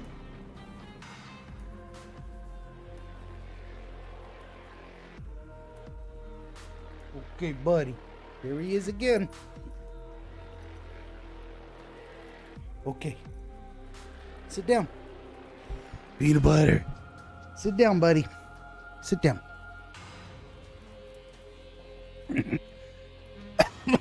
Excuse me. Swallowed a little spit down the wrong way. There he is. He's getting comfy. Okay, butters. It isn't long before you find yourself at the end of the path, staring up at the cabin on the hill. You'll find the princess within, as I'm sure you already know. End her. That's it? No final words of advice? I'd rather not waste any more time. I'm sure that any advice I'd give at this point is something you've already heard. If there's still a princess at the cabin, maybe we can salvage things. Maybe if we just grovel and apologize, things can go back to how they were before. Oh, cut it out, will you? We need to be tough right now, and you're making it so much harder than it has to be, so stop whining. And we proceed into the cabin. What is it this time? The interior of the cabin is a place that feels long forgotten. There was once an elegance to its construction, carved marble columns holding a high arched roof, vaulted windows letting in the weak starlight. But that is how it was. Now there is a growth that has overtaken it. A viscous fluid seeps from cracks in the stone walls, and it congeals into chaotic streaks of writhing nerves and wet clumps of living meat. Indeed. That's horrible. It is. You did this. Guilty. The only furniture of note is a pulsating pedestal, a pristine blade perched on its edge. The blade is your implement. You'll need it if you want to do this right. Uh-oh, it's that mirror again, and this time it's blocking the door. A mirror? There is no mirror. We've done this already. Try to keep up. The repetition is maddening. I don't know what to tell you. There isn't a mirror because I would know if there was a mirror. You're either seeing things or you're confused on the definitions of door and mirror. Or you're seeing things. That seems far more likely. What are you trying to say exactly? He thinks we've lost it, that we're succumbing to madness, that something in us has broken. Entirely likely. That's an unnecessarily melodramatic way to describe a hallucination, but sure. I'm not going to waste time arguing with any of you. It went away after we touched it last time. Let's just do it again. Let's approach the mirror. You step forward and approach the door to the basement, hesitating before you open it. As if you don't see it. You really don't, do you? How strange. It really is just like last time. Are we really hallucinating? Why here? Why now? Smash it. Smash it to pieces. It's the only thing keeping us from her. Don't you want to know what we'll see in there? We won't be able to see anything if we smash it. Nah, I'm with him on this one. Smash it! Let's get violent already! It's not just the voice of the stubborn, he's the voice of the aggressive. And there goes the dog.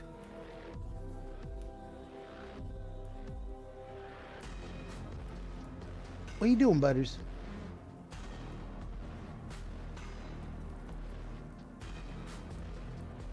Looks like he's getting comfy in a new place. I just want to make sure.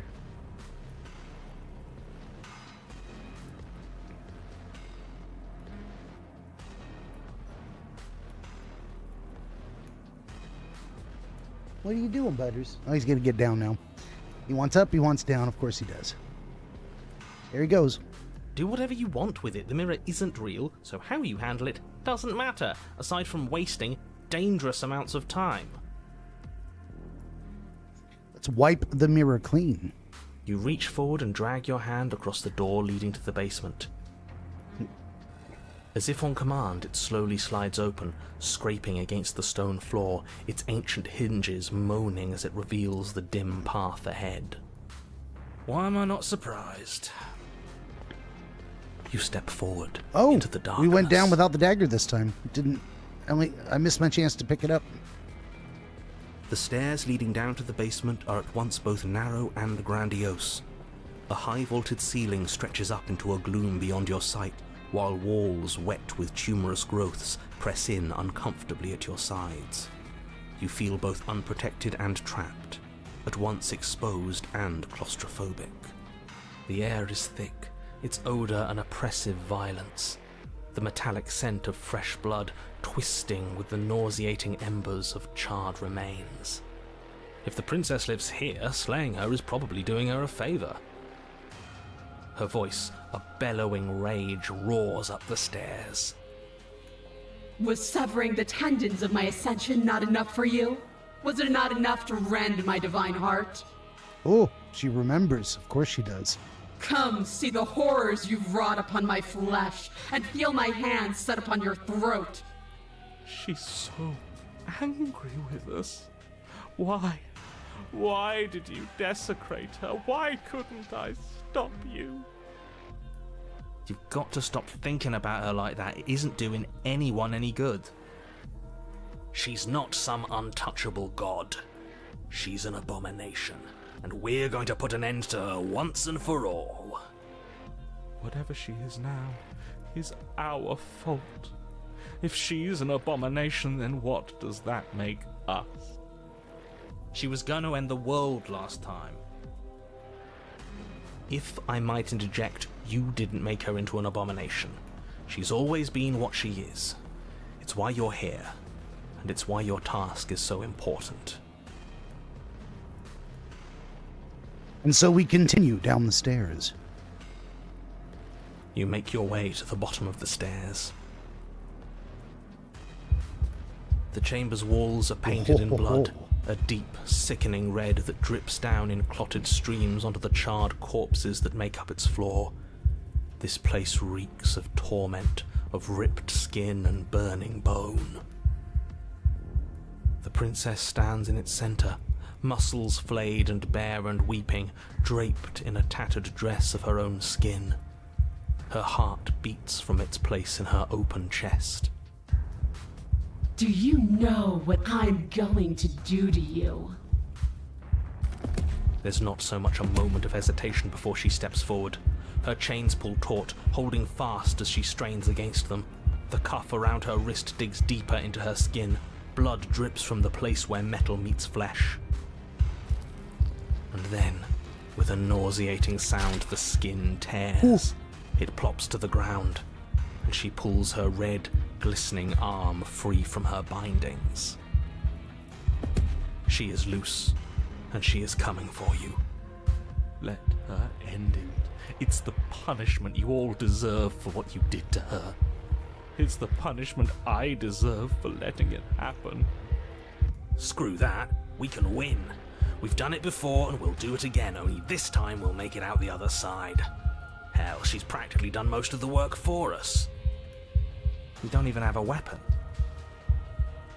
It doesn't matter.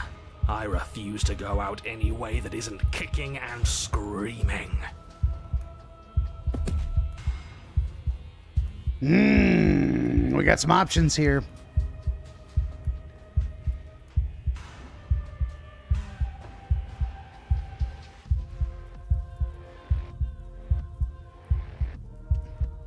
Felt something sharp, I guess, never mind.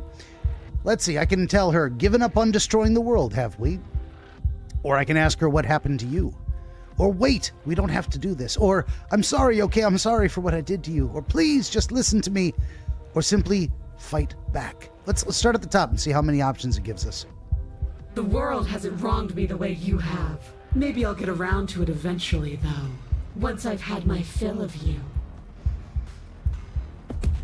She bounds across the room, her fists ready, her heart set upon your destruction. With a horrifying squelch, you are unwound. She doesn't even touch us. We just fly apart. I hope you weren't planning on dying. We're going to make this last forever. Huh. I feel cold. I've never felt cold before. Ooh. What is grabbing her and dragging her back in? True to her word, you do not die by her hand. Something has taken her away, and it's left something else in her place. She's gone. Where did she go? Should we try and find her? And there's that mirror again. Why is it here? Why now?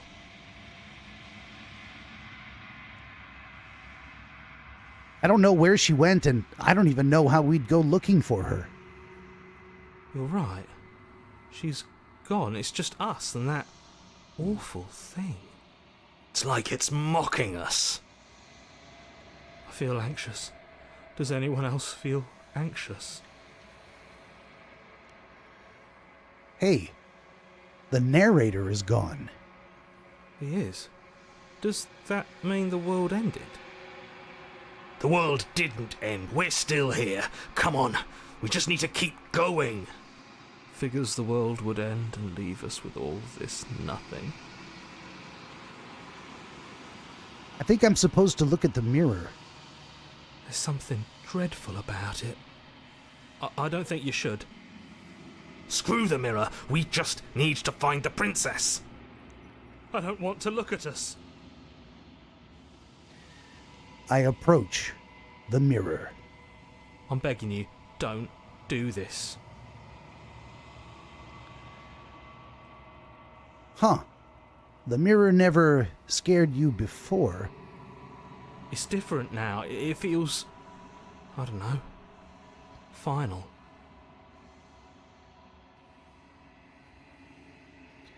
You approach the mirror and gaze at your reflection. Silence as you reach forward. They're gone, but the mirror remains. It's time for you to see what's in it. The body, it's you. Achievement unlocked.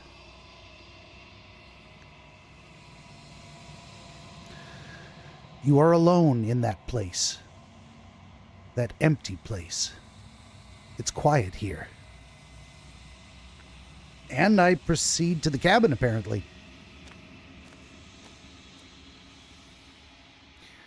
You are at the cabin. And I approach her.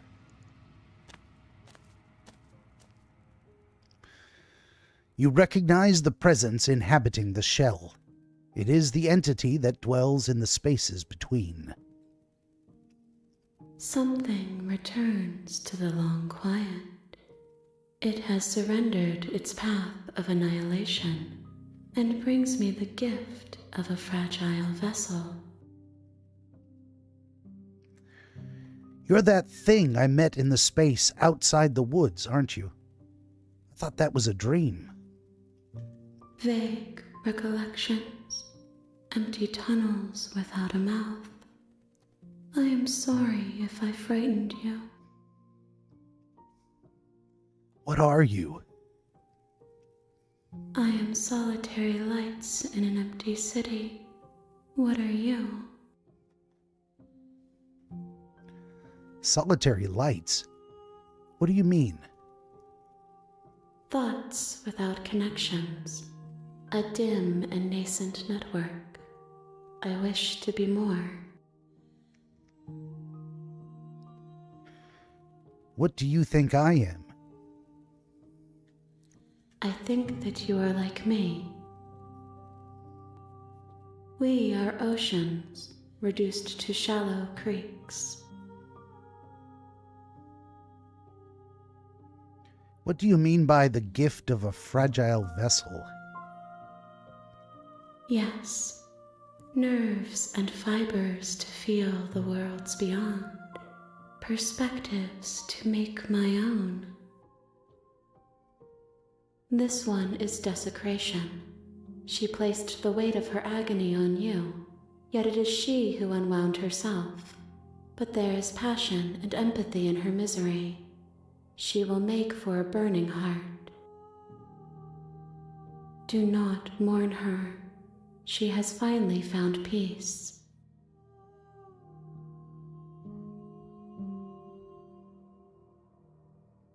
I think the dog wants to get up again. I don't know if he really does. Nope, he's walking away. Never mind. Is this the end of the world? How can the world have ended if we are talking? I mean, you got a point there.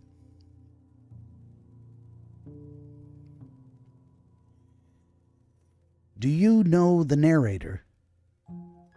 You are the only thing I have ever known. The space we're in is vacant. Nothing comes here but us.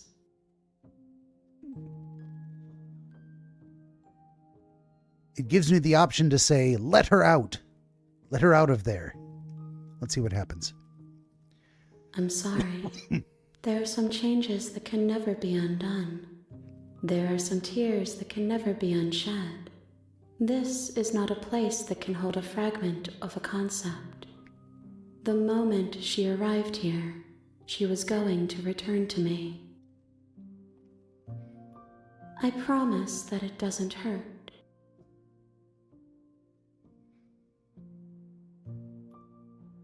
Are you what sent me to slay the princess? Are you what trapped me here? I have only just now stirred to consciousness. I could not have trapped you here, and I too yearn to be free.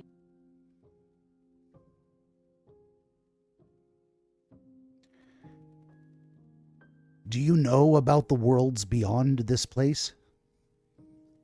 I know only that they are.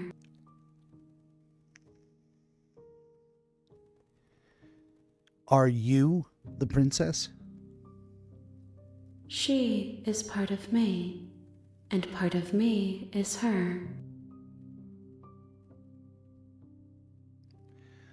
But were you always the princess? Or are you just making her a part of yourself? You speak in circles. Does it matter where one thing begins and another ends? What happens now? Nothing, as we are. But I know that there are worlds beyond us, and that we are meant to reach them. There is no exit, but this vessel is a creature of perception. She can make you forget, if only you believe her to be able to. Bring me more perspectives, so that I may be whole, and perhaps then we will know our freedom.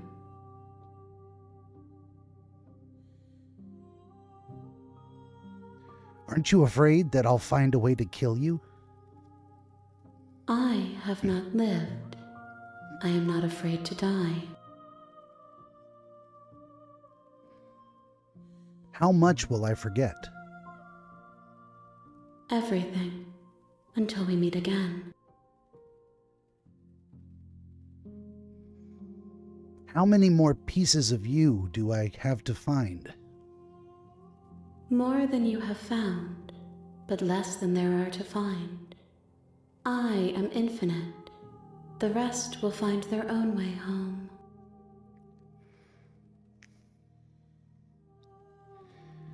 And what if I don't let you do this to me? Then we will be here forever, as we are now.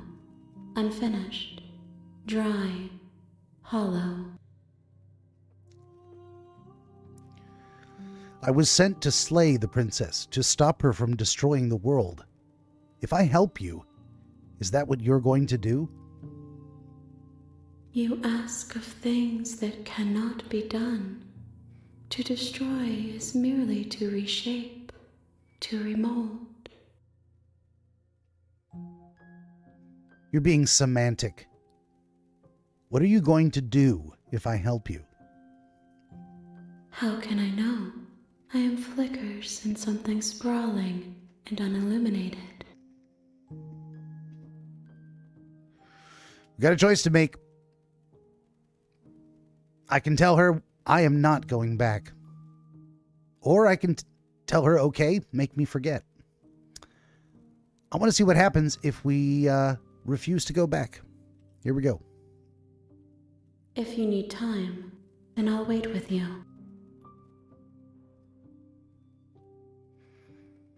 I have the option to wait forever. Or to say, okay, I'm ready, make me forget. Let's, I don't know, this feels crazy. We're gonna save this real quick. And then we're gonna tell her, I would like to wait forever. You are as I am now, and forever is a long time to remain undone.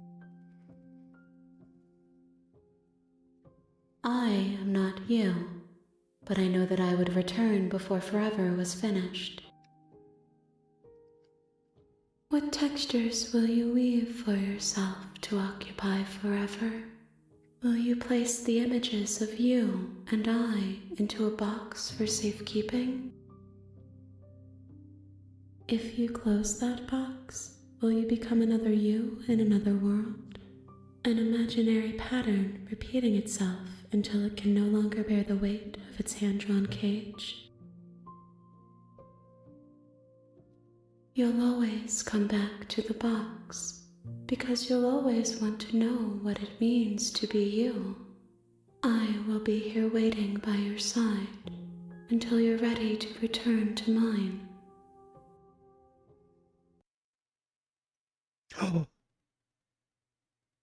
It kicked me out of the game. I clicked enter. Yona says the thirst trap just called you thirsty. This just happened. She said, I will be waiting here until you're ready to return to the box. Well, and then she threw me out of the world, threw me out of the nothing and back into the world. Turns out, let's look at some stats here. 51% of players have the achievement of returning to your destined path or facing the consequences. Schrodinger's cat. Indeed. Only 27% have achieved God Killer. Slay your better. Well, let's fire up the game again and see what is it going to start me at the beginning? What is going to happen? Should I return and choose to have her make me forget? What's going to happen when we fire it up? I don't know. You have returned to me. Oh, shit! Though you were gone mere moments, I never left your side. Achievement unlocked. I never left your side. Attempt to outweight your destiny. Oh, this is amazing. I love it. What a pleasant surprise. Okay, make me forget. I was going to restore the game to the save point and have her make me forget. But we got an achievement out of it. This seems like a game for achievement hunters. Like, how many secrets can I find? I love stumbling across them on accident. Okay, let's go. Make me forget. She asks that I tell you to remember her. She asks that I remember her. But I'm telling this creature, whatever it is, to make me forget. Make it make sense. I have no idea what's going on. You won't. You won't. Everything goes dark and you die. An unwound vessel. Bring the fury to her. Achievement unlocked. You're on a path in the woods, and at the end of that path is a cabin. Okay. End of the world. What are you talking about? Blah, blah, blah. Can't someone else do this? Thanks for telling me what to do. Let's silently continue towards the cabin. You make your way up the short path to the cabin. And we proceed within. Back to Chapter 1. We made it to Chapter 3, apparently. The interior of the cabin is almost entirely bare. The air is stale and... This time, we're going to not talk to her at all. We're not going to respond. We're going to immediately approach and try to kill her. Let's see what happens. Take the blade. You take the blade. Enter the basement. The door to the base... She calls out. I say nothing. Good. You're still listening to reason. And you there, are you here to kill me or something, she says. Steel your nerves and step forward. No talking, only action. You step forward, your grip on the blade tightening as you steel your resolve. Oh? No talking then? Fine. What even makes you think you can kill me? I don't know. I'm not sure I can at all. I'm probably chained up in this basement for a reason, right? And if that knife is the only weapon you have, you'll have to get close enough to use it. So, you should just drop it. Best not to risk finding out what I can do. She's unarmed. If you hesitate now, it'll be too late. End this. Immediately slay the princess. Here we go. You lunge forward without a moment's hesitation. You feel flesh easily give way and look down to see your blade already sinking deep into her heart. Oh. Caught her by surprise. Look at that face. This is it, isn't it? And again, we're getting more and more clear images of this funky bird-like claw and feathers. I'm almost embarrassed. I should have seen that coming. But I have to wonder. Do you actually believe this was enough to kill me? Not anymore. It's like she's convinced she can't die. Yes, even as she lays there dying, she entirely believes herself to be alive and well. But it's over, isn't it? She stopped breathing moments ago, that arrogant look still plastered on her face. But is it over? Really over? We got some options here. Of course it is. She's dead. Or, I'm not sure. I feel like she has to have some kind of trick up her sleeve. Or, of course not. That was too easy. I'm going to go with yes. Let's be confident. Let's dictate our own destiny. Of course it is. She's dead. Yes, exactly. It's over. With your work done, you make your way back up the stairs, closing the door to the basement behind you. Why do I feel like we've done something terrible? You did kill someone. Greater good or not, something would be very wrong with you if you didn't feel at least a little bad. But it was for the greater good. One of these days that will sink in and help ease your guilty conscience. But that day isn't today. Let's just get out of here. And leave. You open the cabin door, ready to return to a world saved from certain doom. Only, a world saved from certain doom isn't what you find. Instead, what you find is nothing at all. Where a lush forest stood mere minutes ago, the only thing in front of you now is the vast emptiness of some place far away. What happened? Everyone is fine. It's just that you and the cabin are now far away from them. Don't worry. You'll be safe here. This is good. Everyone is happy. You'll be happy. What?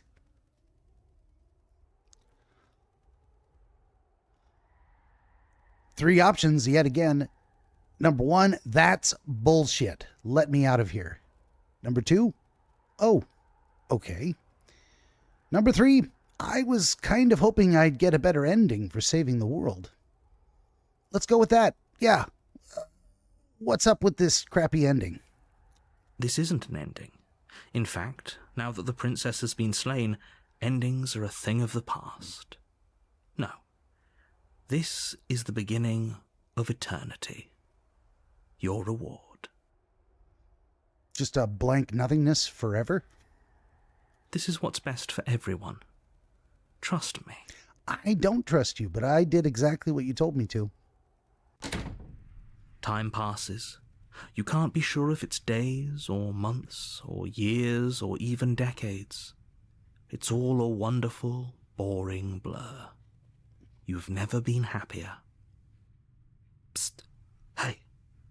We're not just going to stay here forever, right?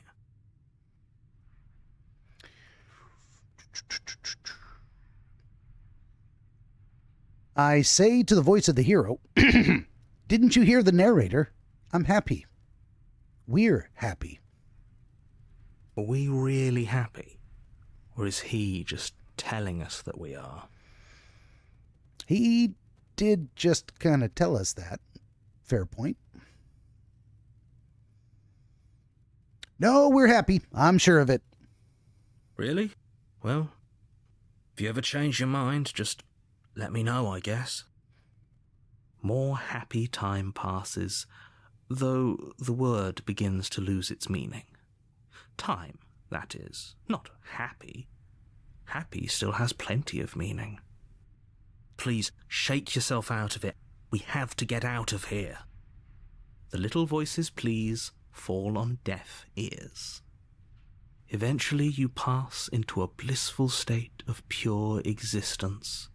Though words like eventually and pass ceased to have any meaning to you long before that shift, You simply exist. Happy. Forever. Good ending. You did it. You saved everyone. You have already committed to my completion. You cannot go further astray. Past the point of no return. There's no going back now. Achievement unlocked. Okay, maybe I'm not happy. And I'm not just saying that because you're the last person I talked to. Good, because I have an idea to get us out of here. Though you're probably not going to like it. All this time, and we haven't gone back into the basement just out of curiosity? He's going to tell us to go back in the basement. The blade. We can use the blade to get out of this. We can kill ourselves? Is that even possible anymore? I can hear everything you say, little voice. There's only one thing it would want you to use that blade on, and I'm afraid that thing is you, dear hero. Indeed. He's right. It's the only way out. Do you hear that? It wants to take this happiness away from you. It wants this wonderful place to end. Do you not? There's more for us to do, and the only way for us to do it is to take that blade and use it. Don't you dare. But wouldn't using the blade, kill us? Wouldn't we be dead? How astute. You are absolutely correct. Using the blade to kill yourself would kill you, and you shouldn't do it. In a sense, we die, but looking at things from another angle, are we even really alive anymore? This place, it's nothing. It's absolutely nothing. It's just the same thing, constantly, forever. I know this is out there, but trust me, I know using the blade will work. That little voice didn't want you to slay the princess. It didn't want you to be happy. Mr. Voice of the Hero, you'd better be right about this. I'll be pretty upset if we die. If we die, you can yell at me all you want. I made this happy little place for you. Is this not a good enough reward for saving the world? An eternity of bliss? You ingrate? Fine. Whatever. For the first time since time stopped meaning anything, you throw open the door to the basement and walk down the stairs. The princess's body is dust and bones, though the blade you used to slay her is still as pristine as the day you first held it. You think it would rust up or something, being stuck in her body like that? You pick up the blade, you stab yourself, and you die. The end. Nice knowing you. Chapter 2, The Spectre. What? You're on a path in the woods, and at the end of that path is a cabin. And in the basement of that cabin is a princess. You're here to slay her. If you don't, it will be the end of the world.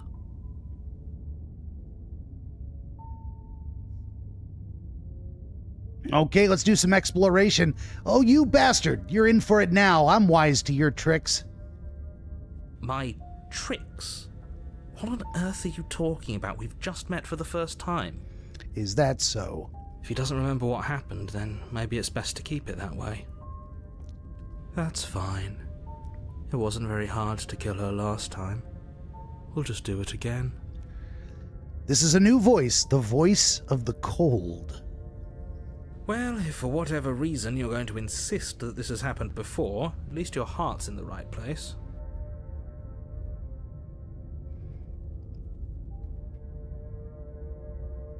The only way forward is proceed to the cabin. A warning before you go any further. She will lie, she will cheat, she won't be a problem. Says the voice of the cold. And we proceed to the cabin. The interior of the cabin is cold. a soft odour of dirt permeating the air. Cobwebs flutter in the corners. You can hear wind whistling outside, banging the shutters against the windows. The only furniture of note is an elegant antique table with a pristine blade perched on the edge. The blade is your implement. You'll need it if you want to do this right. It feels like no one's been here for a long, long time. Like I've been saying, she's dead. We killed her already. You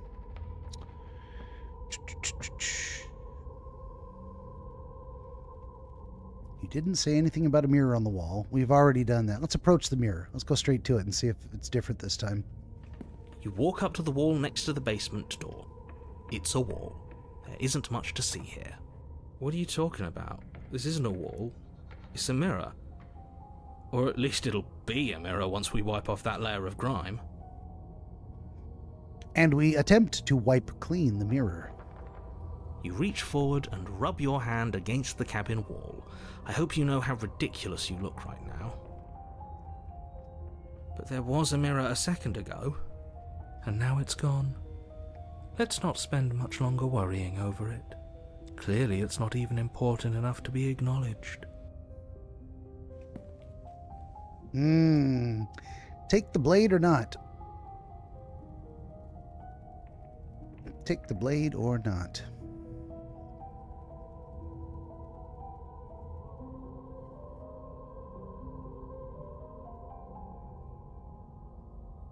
Well, let's save it.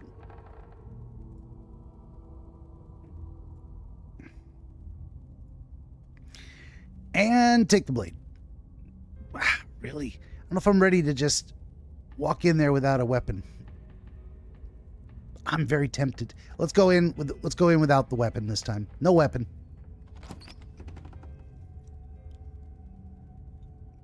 The door to the basement groans open, revealing an old banister and a creaky wooden stairwell. Everything is coated in a thick layer of dust, and you can feel it settle into your lungs as you breathe in the stale air. The very building itself feels dead. If the princess lives here, slaying her would probably be doing her a favor. The room below is silent. Nobody's here, naturally. As much as I appreciate the optimism, you shouldn't be so sure. I guess we'll just have to go down and see. As you descend the final step, the form of the princess comes into view. A skeletal body lying in a heap on the floor, its wrist still bound to the wall by a thick chain. Okay, she's definitely dead. It's just like I told you. Before you have a chance to finish your thought, the top of a head appears from underneath the floor. Two deep-set eyes stare up at you, followed by a mischievous skeletal grin. And finally, the rest of the body floats up to join the head. Wait, this isn't right. What's going on here? A kind of smiling, sexy specter. Ghost!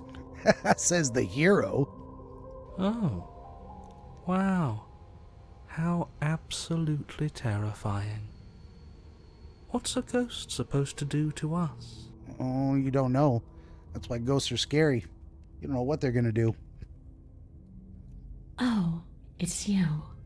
Hiya, Keller. I was hoping to see you again. I have some issues with how our last meeting went. You don't say. The princess drifts across the room into your orbit, gently running her fingers across your shoulders and down your neck as she circles you. Her touch is cold and ethereal, formless yet real enough that her icy fingertips send shivers dancing across your skin. So she has a body, and she's right there. We could probably grab her and kill her again, if we wanted to. We don't even need a blade. She looks fragile enough to me.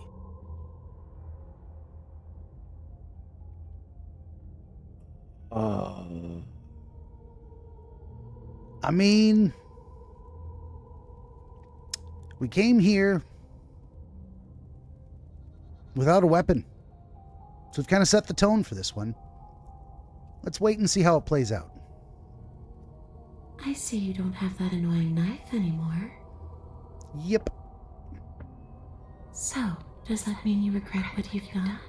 Are you here to apologize and make nice? Beg for absolution, maybe? Because I might be interested in seeing a little begging.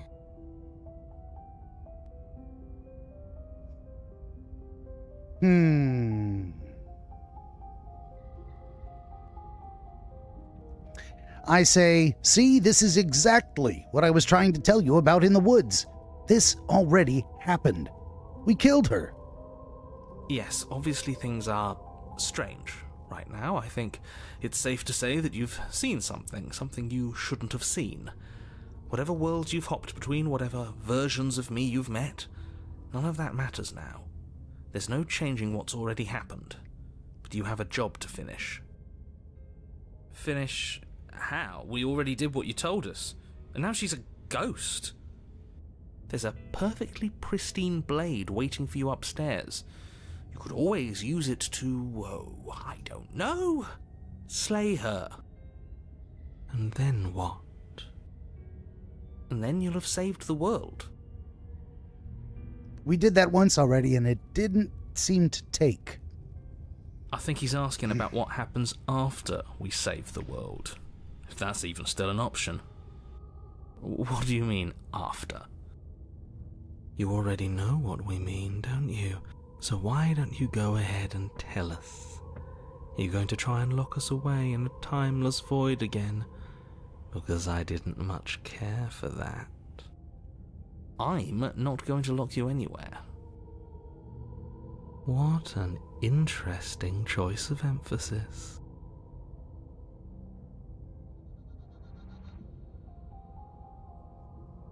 I say to the ghostly princess, I killed you.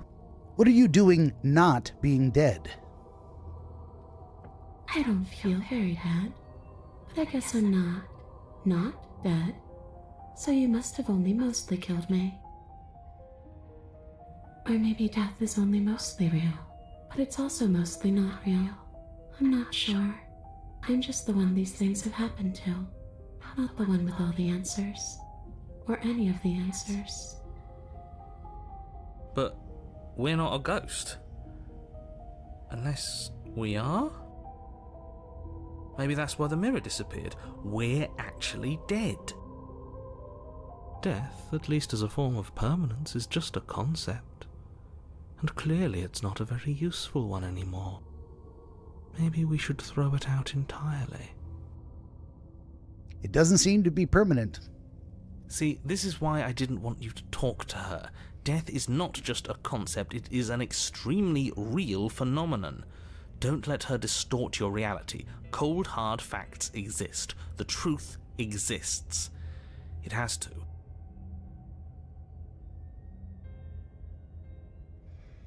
I say to the princess, your body's right there, though.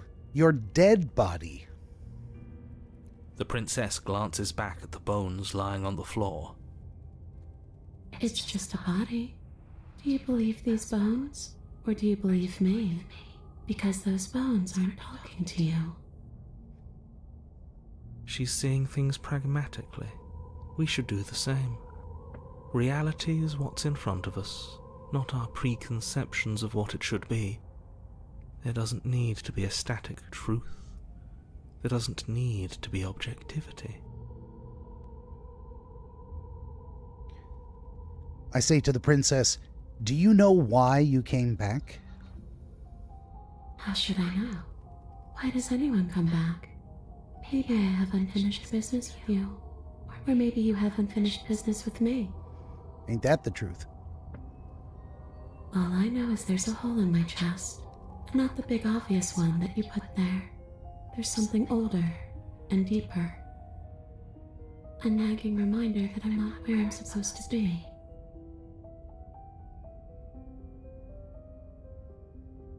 And where are you supposed to be? Home. And just where is home, I wonder? I don't know where home is. I just know it isn't here. But I can feel it calling to me from someplace far away. Wherever I'm supposed to be, it's out there. How specific. And how convenient for her. You see what she's doing, right? She's suggesting that the only way you can rid yourself of her would be to let her out, which, in case you haven't been listening, will spell the end of the entire world.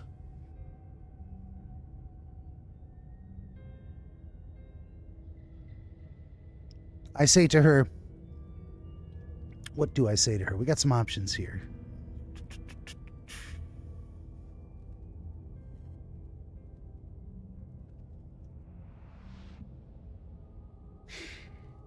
I ask her, is there any way I can help you get home? Do you need me to bury your bones? No, those bones are just a body. They aren't me. Bury them. Smash them. It won't do a thing. But you can help me. This place won't let me leave. At least, not alone. I've tried. Before you came back to me, I explored every inch of this place, even the spaces between the walls. But I never found a way out. I always wound up right back here. Maybe we should just leave. If she can't get out on her own, then why do we have to do anything? We could probably walk out right now and everything would be fine. Hasn't got out and can't get out are two very different things. Fair point. It'd be dull anyway. It's more interesting if we make a choice. Also a fair point. We are here to make choices. But you can come and go as you please, can't you? So, let me hitch a ride. After all, you own me. There it is. There's that face. We knew she was just playing nice. Absolutely not. Is she asking if she can possess us? She is. And I hope I don't need to explain why you can't let that happen. It would be catastrophic if she managed to escape this place. And if you let her in, there is very little anyone could do to stop her. Would she be able to see us if we went along with it? Now, isn't that an interesting thought? We could finally bring her face to face with him. I wonder what she would have to say to the one who wants her dead so badly. I'm absolutely tempted to do that. Let her in and see if she talks to the narrator. You won't like how things play out if you go down this path.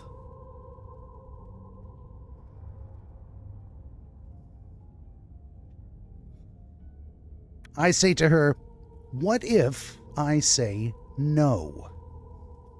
Then I won't hitch a ride.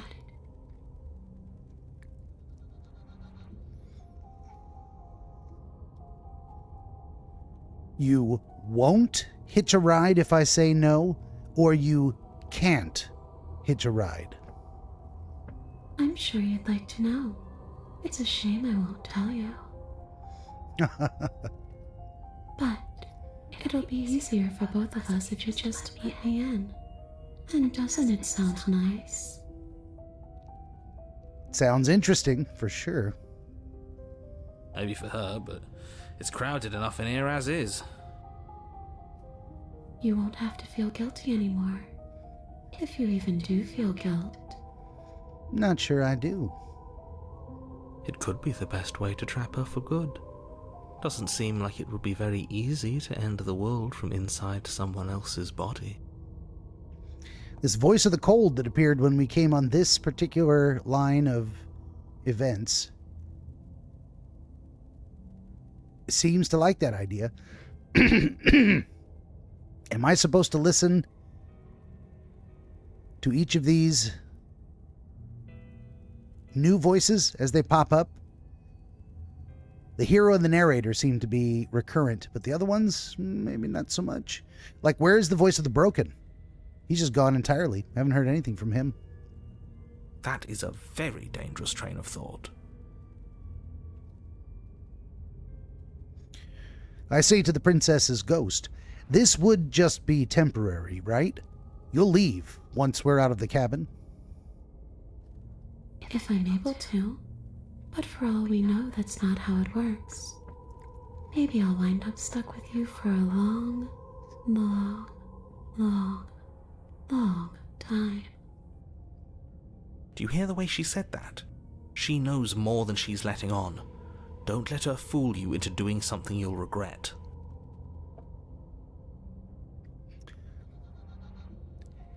So if I let you in, do I still get to be in control? Sure, why not? Sure, why not? That doesn't sound very reassuring. Nope. I can't believe you're even entertaining her right now. I mean, just look at her. Do you think she has good intentions for her murderer's body? Of course she doesn't.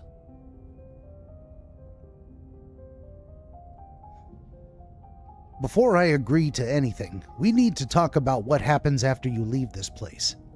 I was told you would end the world. And what? You just believed that? You killed me without giving it any thought? That's cold. It is indeed cold. That's how we got here. That's rich coming from her. Every time she touches us, it's like we freeze over. She's right, though, but that's neither here nor there. What's done is done. What we do from this point forward is all that matters. Let's try not to let emotion get the better of it.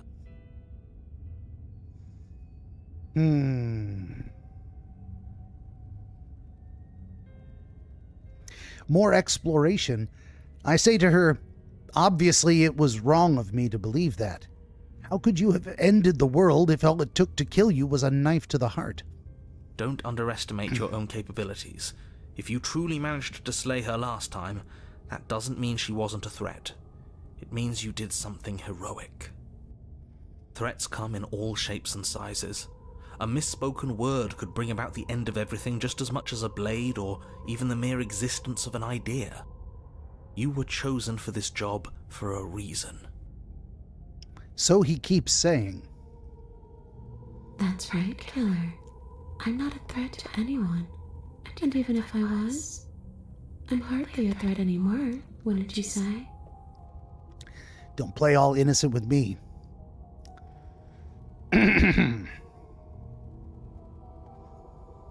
I ask her, what are you going to do if I help you get out of here? I don't know. Maybe I'll just fade away. Finally able to rest once I'm free from my unfinished business. Maybe I'll find someone to haunt. Maybe I'll haunt you. It's a tough question, asking someone what she's going to do with her life. Or her undeath. The princess leans in close and pauses, the frigid air between you stale and unmoving. Especially when that someone is dead. She pulls back with a playful giggle. I don't think most living people could answer that either. Does anyone actually know who they are or what they want?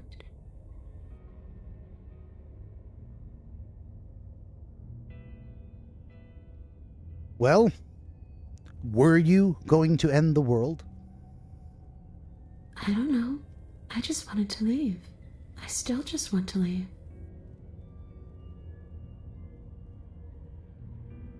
You didn't answer my question.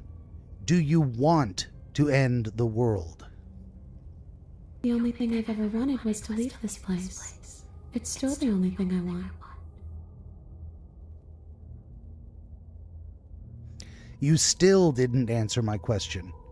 Even if you don't want to end it, does letting you out of here mean the world is going to end? It does. Says the narrator. We're not asking you. We've heard your whole speech already. Several times. I really don't know. I'm not lying to you. I promise. The world doesn't matter. All I remember is that I'm supposed to be there, not here. I'm just supposed to be a part of it. It's home, I think. But what does it mean for anything to end? I ended, but I also didn't. I'm not so sure endings are real.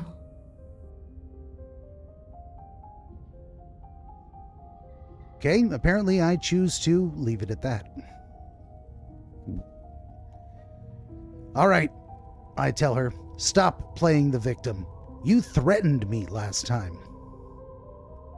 Well, yeah, you brought a knife with you. Was I supposed to just welcome you with open arms when you obviously had stabbing on the mind? That knife could have been for anything. It could have, but it wasn't. You can't blame me for threatening a would-be knife-wielding murderer, especially when that would-be knife-wielding murderer became an actual knife-wielding murderer. Also fair. Look, I'm sorry I killed you last time. I shouldn't have done that. Too little, too late. But you can still make things right. She's not in a position to bargain with us. You don't have to do anything you don't want to. We don't have to do anything, but maybe we should. We did kill her. Wouldn't it be the moral thing to help her now that we have another chance?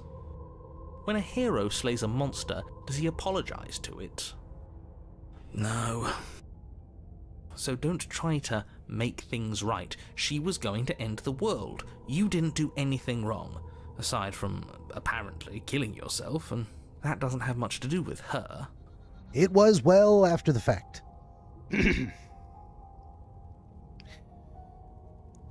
I say to the ghostly princess, do you want me to die? Do you want me to kill myself to satisfy some sort of sick revenge fantasy? Because I already did that, and it wouldn't be hard to do it again. Are we putting this to a vote? Because personally, I'd prefer if we didn't die again. If that's what it comes down to, that's what it comes down to. But I don't see the point of offing ourselves just yet. We're just spitballing here. Oh, that's sweet of you to offer. But killing yourself wouldn't help either of us. It would seem that everyone here is in agreement except for you. I shouldn't have to tell you that you shouldn't kill yourself.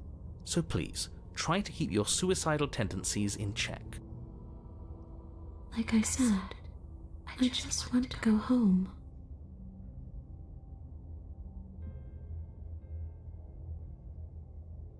I say to the princess, if I knew I'd wind up having to talk to you again, I wouldn't have slain you. And if I knew you were going to murder me without even knowing who I was, I wouldn't have given you the chance. We all make mistakes. There it is, that side of her again. Creepy. I say to her, well, I died too, and I'm not floating around like you are. What happened? Why am I different? Why are you different? You don't look dead, killer. The princess grabs your wrist, a sudden shock of cold flowing all the way up your arm, her eyes still fixed on yours as you try to squirm out of her grip. And you don't feel dead either. She lets go and pulls away. Your fingertips tingle painfully as the chill subsides. I'm less interested in why you are, or how you are, and a lot more interested in what you are. Ooh, me too. What am I? But we've already been over that. So why don't you stop stalling and let me in? It's so cold out here. It's cold. The cold's in you, lady.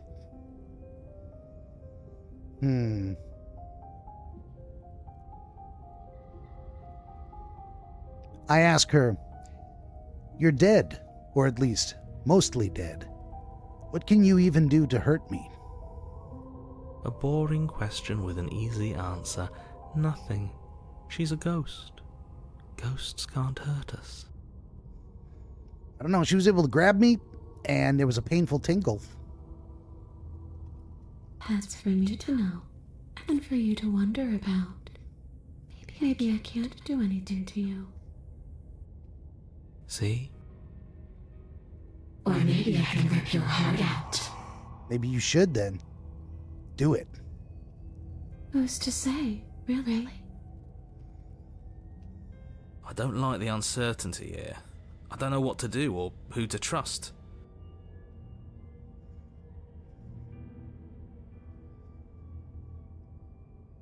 Once again, to the ghostly princess, I say, after I killed you, this cabin, I want to say it teleported? It wasn't in the woods anymore. Time stopped meaning anything, and I had to kill myself to escape. You poor thing. That must have been so frightening for you. It was a hell of a thing, let me tell you. You know, after everything we've been through, it's nice to see someone finally sympathising with us. This whole thing's been an ordeal, hasn't it? She doesn't mean it. It's very likely she doesn't. It serves you right. There we go. I was pretty scared too, when you stood there not saying a word with a knife clenched in your fist. But now you know how bad it hurts to get stabbed in the chest. It sounds like you got exactly what you were owed. Hard to argue with that.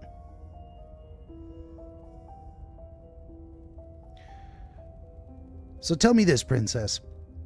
If you can go through walls, can't you just leave on your own?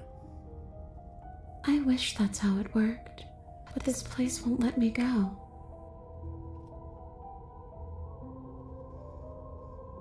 To my internal peanut gallery, I say, okay, team, I'm out of ideas. We could always try violence. It's worked for us so far. She's a ghost. Who says ghosts are immune to violence? She was able to touch us. Common sense? There's nothing common or sensible about common sense. Action and observation are the only things that matter. Fine, then let me observe that the acts of killing her and killing ourselves haven't got us much of anywhere. We're still back in this cabin, we're still dealing with her, only now she has a good reason to hate us. Again, a fair point. I suppose you have a point. Do you have any ideas then? I don't know. Maybe we do what she wants. Maybe we let her possess us and walk out of here. Oh, the narrator's going to object. We could. It would be something different.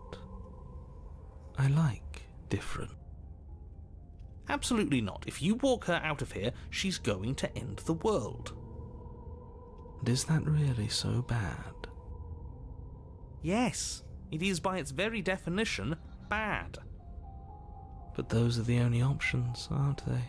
Violence or doing what she wants. Or just leaving her down here. Though ignoring a problem is rarely a solution, is it? We got some options here. We can let her possess us. We can say the answer is no. We can also just leave her in the basement. Well, let's throw a save on real quick here, and I think I'm going to let her possess me because I want to see what happens.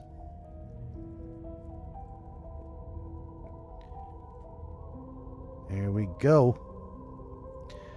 Okay. I've given it enough thought. Let's get you out of here. And I let the princess possess me.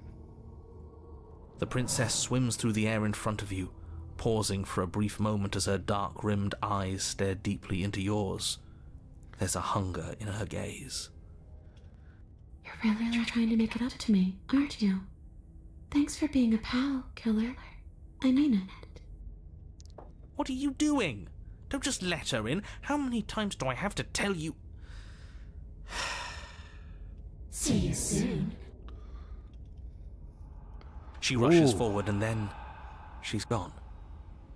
A sharp chill spreads across your body. It starts in your chest, a freezing numbness flowing out from your heart, all the way down your limbs, your mind growing cloudy and confused as it settles over your very soul. I'm not sure I like this. Can we get a do-over? We could.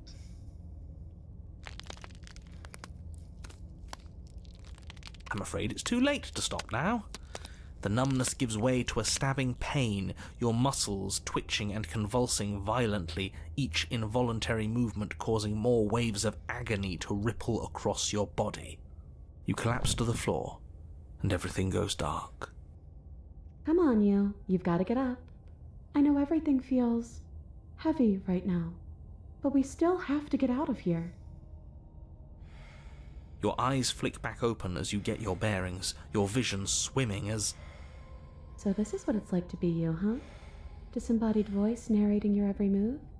That's what I wanted. So, it doesn't work like that for you? Clearly it doesn't, or she wouldn't have commented on it. All these shards of broken glass on the floor, are they also supposed to be you? I do not recall anything about shards of broken glass. Hey, I'm not a shard of broken glass, I'm It's okay. You can finish your thought. a voice? I'm me, is what I am. Who cares what we are? We exist. That's all that matters. You don't have to fight. We'll all be out of here soon. No, it matters. What we are matters. If I'm a shard of broken glass, then that raises some questions about certain other voices in here too. I'm clearly the same thing you are. They're not listening to me. Do they not listen to you either? No, I'm not talking about you. I'm talking about him. You don't need to know what I am. You just need to know that I'm different from you. More important. Is that so? So, you're the one who pulled the strings and made me dead. I can tell you don't belong here. You're barely even there. Like the shape of something left behind. You're more of a memory than a person. That's rude. You're kind of like me, actually. What? The narrator is like her? What? I'm just going to ignore her.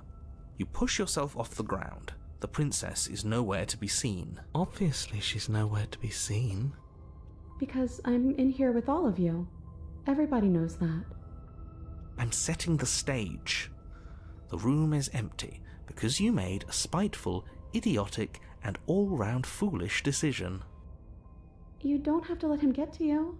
You're better than that. You're starting to make things right. This is infuriating. Just whatever you do, you can't leave this place. It's not too late to fix this. Probably.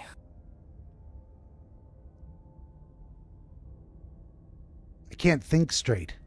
There's too much noise. It's okay. We're almost out of here. Just take it one step at a time, and everything will be fine. Everything won't be fine if you listen to her. She is her. The narrator is him, sometimes with a capital H. Very interesting. One way or another, this is all going to end. Wouldn't it be nice if he ends with it? Again, capital H he. I was just saying. Wouldn't that be nice? There's only one way to find out. And we leave the basement. Your legs, weary with the weight of the princess's spectral form and clumsy with the cold that still pervades them, stumble towards the stairs. I'm just trying to get home. You don't have to act like it's the end of the world.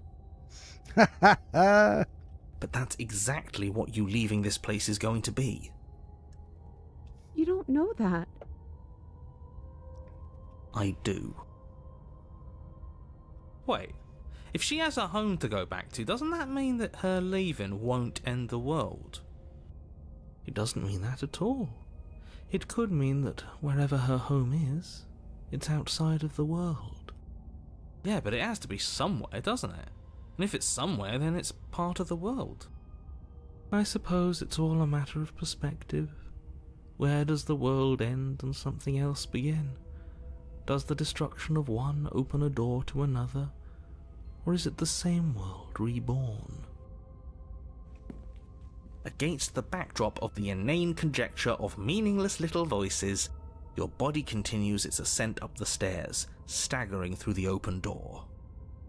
For how much you hate her, you aren't doing a whole lot to stop us from leaving this place. Maybe the bossy one doesn't actually hate me. Maybe he even likes me. Or maybe he just knows that he's been in the wrong. Maybe he's trying to make amends too. I see the dagger on the table. It's not too late to stop myself in a more permanent manner. Not at all. I'll have you know that I do hate you, and I will continue to hate you for as long as I am able. Interesting. Did he want me to kill her because he hates her? Why would he hate her? Is his hatred justified? It's just the weight of it all. It's too much for me to do anything other than describe and dictate. And whine. This body wasn't made to hold you and the princess.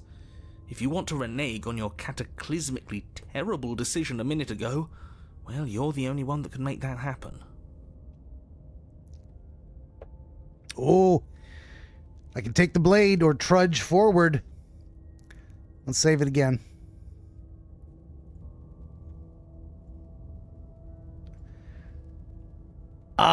What do we want to do? This is our last decision at the end of the stream. Take the blade or trudge forward. I thought about taking the blade. That's exactly what I thought. Kill myself with her in me and end her. Or take her outside. I'm legitimately concerned about taking her outside. Although I also am very curious. I want to see what happens. What does it mean to end the world and let her out? Let's not do that today. Let's not let her out. Let's take the blade. You reach forward and mindlessly take the blade from the table. What do you plan to do with it? Slay the princess. Isn't that an interesting idea? I hadn't even considered it as an option. Slaying her would slay you. Are you sure you're willing to do that? Of course we're sure. The decision has already been made. It's true. I clicked the button. It cannot be unclicked unless it gives me an option to turn aside. All right then. Better this than ferrying her out of here. Oh, I really want to know what happens when she gets outside. Maybe tomorrow. What do you think you're doing? Hear that? She's scared. No point wasting more time. Do it. You lift the blade, then plunge it deep into your guts. Pain spreads quickly through your torso as you attempt to turn its edge up towards your heart. No! She is not happy about that.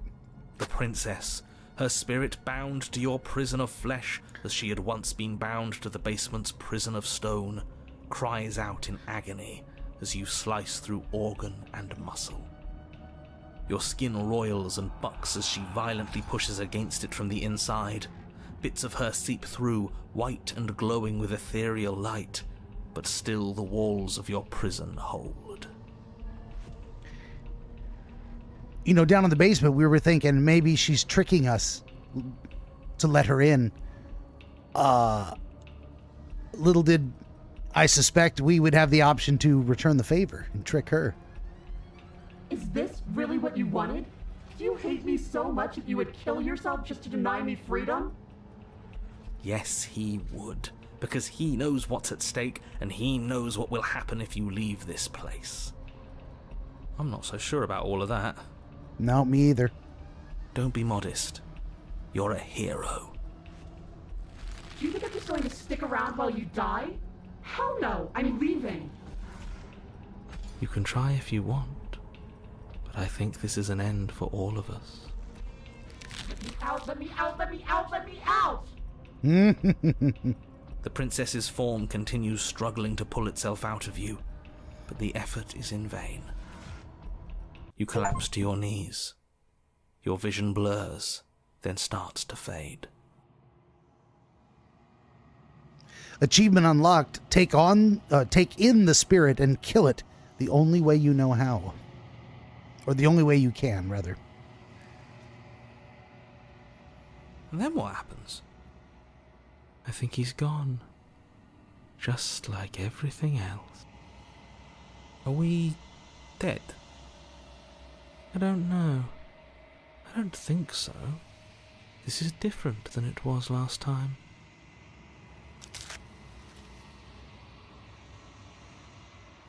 As the voices in your head debate amongst themselves, the form of the princess crawls away from your body and into the vast nothing surrounding you.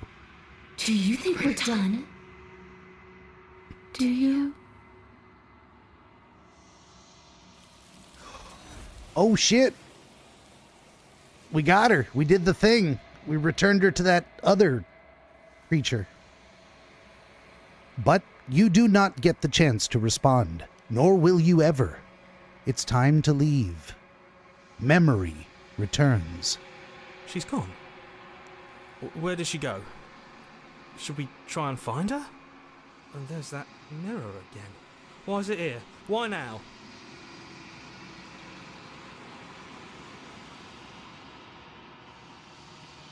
I say to my inner voices, it's going to be okay.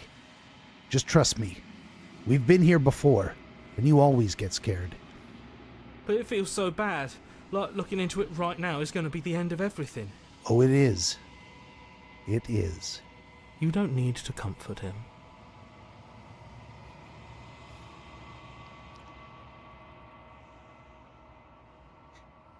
I tell them, I'll see you on the other side.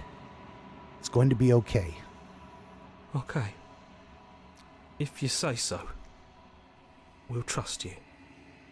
Whatever makes you happy. I approach the mirror.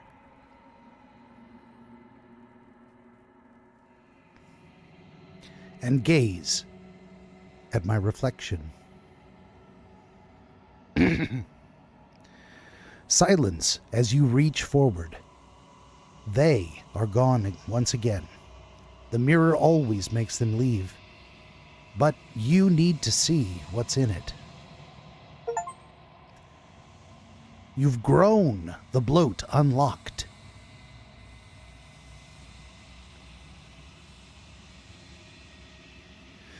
You find yourself in the long quiet once again.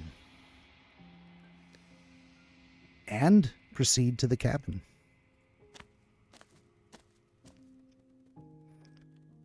You are at the cabin. And I approach her. Flickering lights and empty cityscapes become pockets of vitality and movement. I am more than I was before. Whenever you are ready, I will wipe your slate clean once again.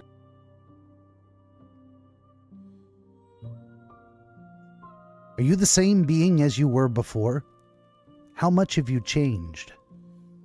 Is a child the same as an infant?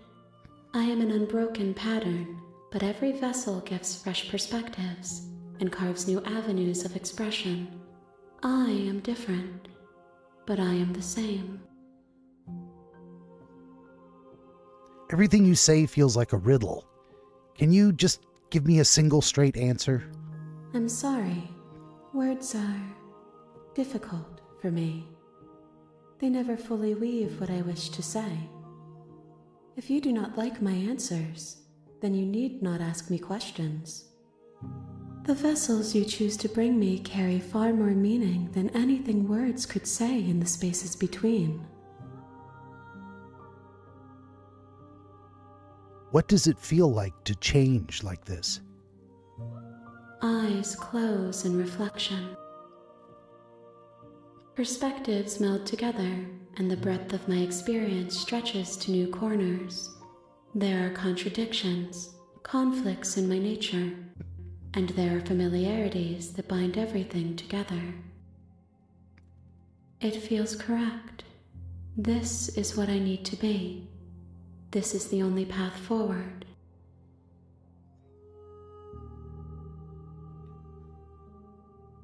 When this is all done, do you know what you want to do? With every gift you bring me, I excavate the alleys of what I am meant to be, and every exploration yields new and complicated truths.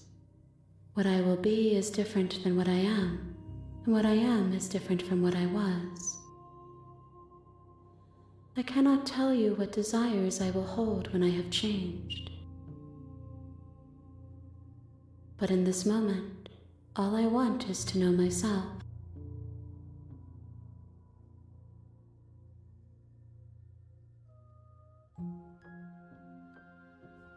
You know that at the end of this, once you're finished, I'm going to kill you.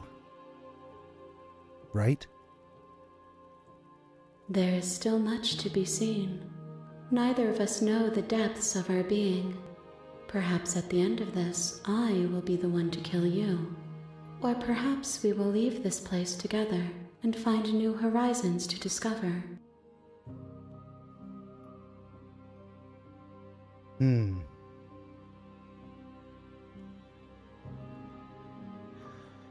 When I go back, it's as if an invisible wall closes around me. Why can I not do the same things I've done before? Those paths lead to worlds you've already seen, and to perspectives I have already made my own. They are useless to us now, inaccessible. The only paths of value are those that are yet untread.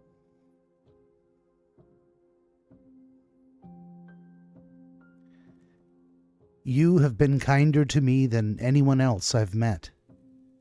Thank you. Why wouldn't I be kind to you? You are the only thing I know that isn't me.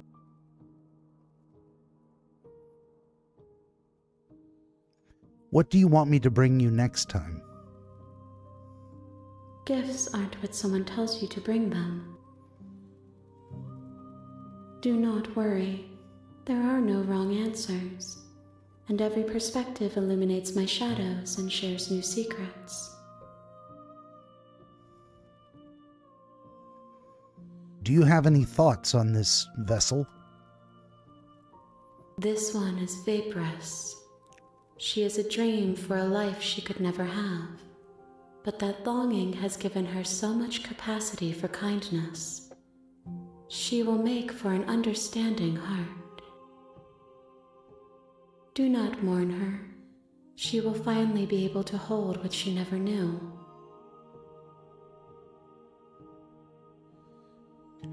So you don't have any preference on how you'd like to change or grow? My preference is for you to show me what you would like me to see. I cannot know the ways I wish to grow, for I have yet to feel them. It is you who guides me down the thin trail of perspective and memory.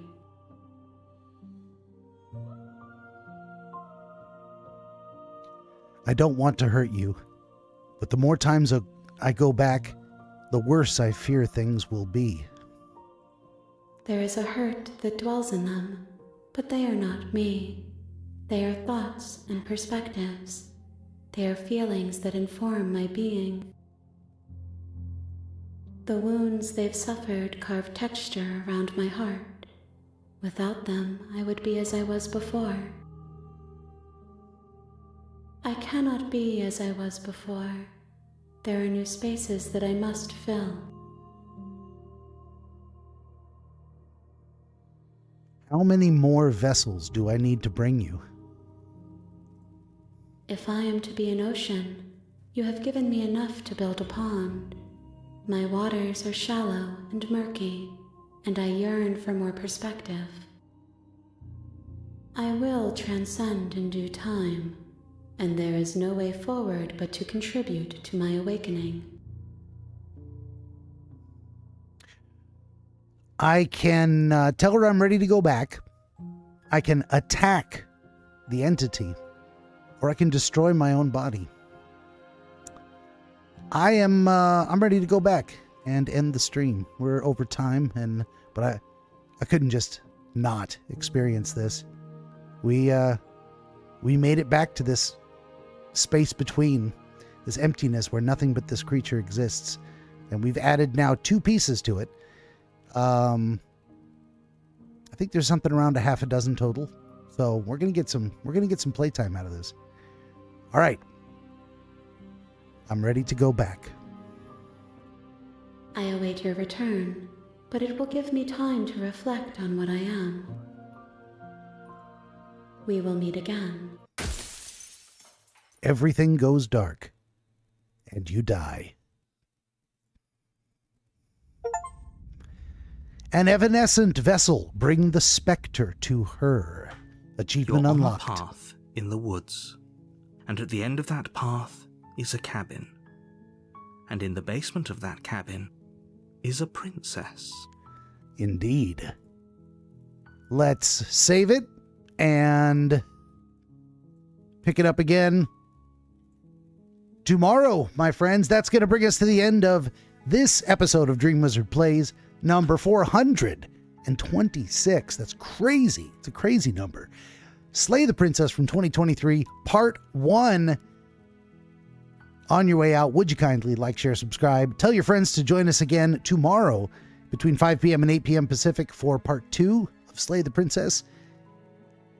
I'm digging this game. I love her answers. I feel like it's the story is very much based on reincarnation. I think there's a message in there. It just speaks to me. I don't know. No wonder this game is it's very well done. No wonder it's popular. Very happy with it. Yona says, good job, Ben. Thank you, Yona. Thank you for being here to encourage me and enjoy the experience with me. But that's going to do it for us. So, in the meantime, in between time, I am the Dream Wizard, and I thank you for watching. And I hope to see you again tomorrow.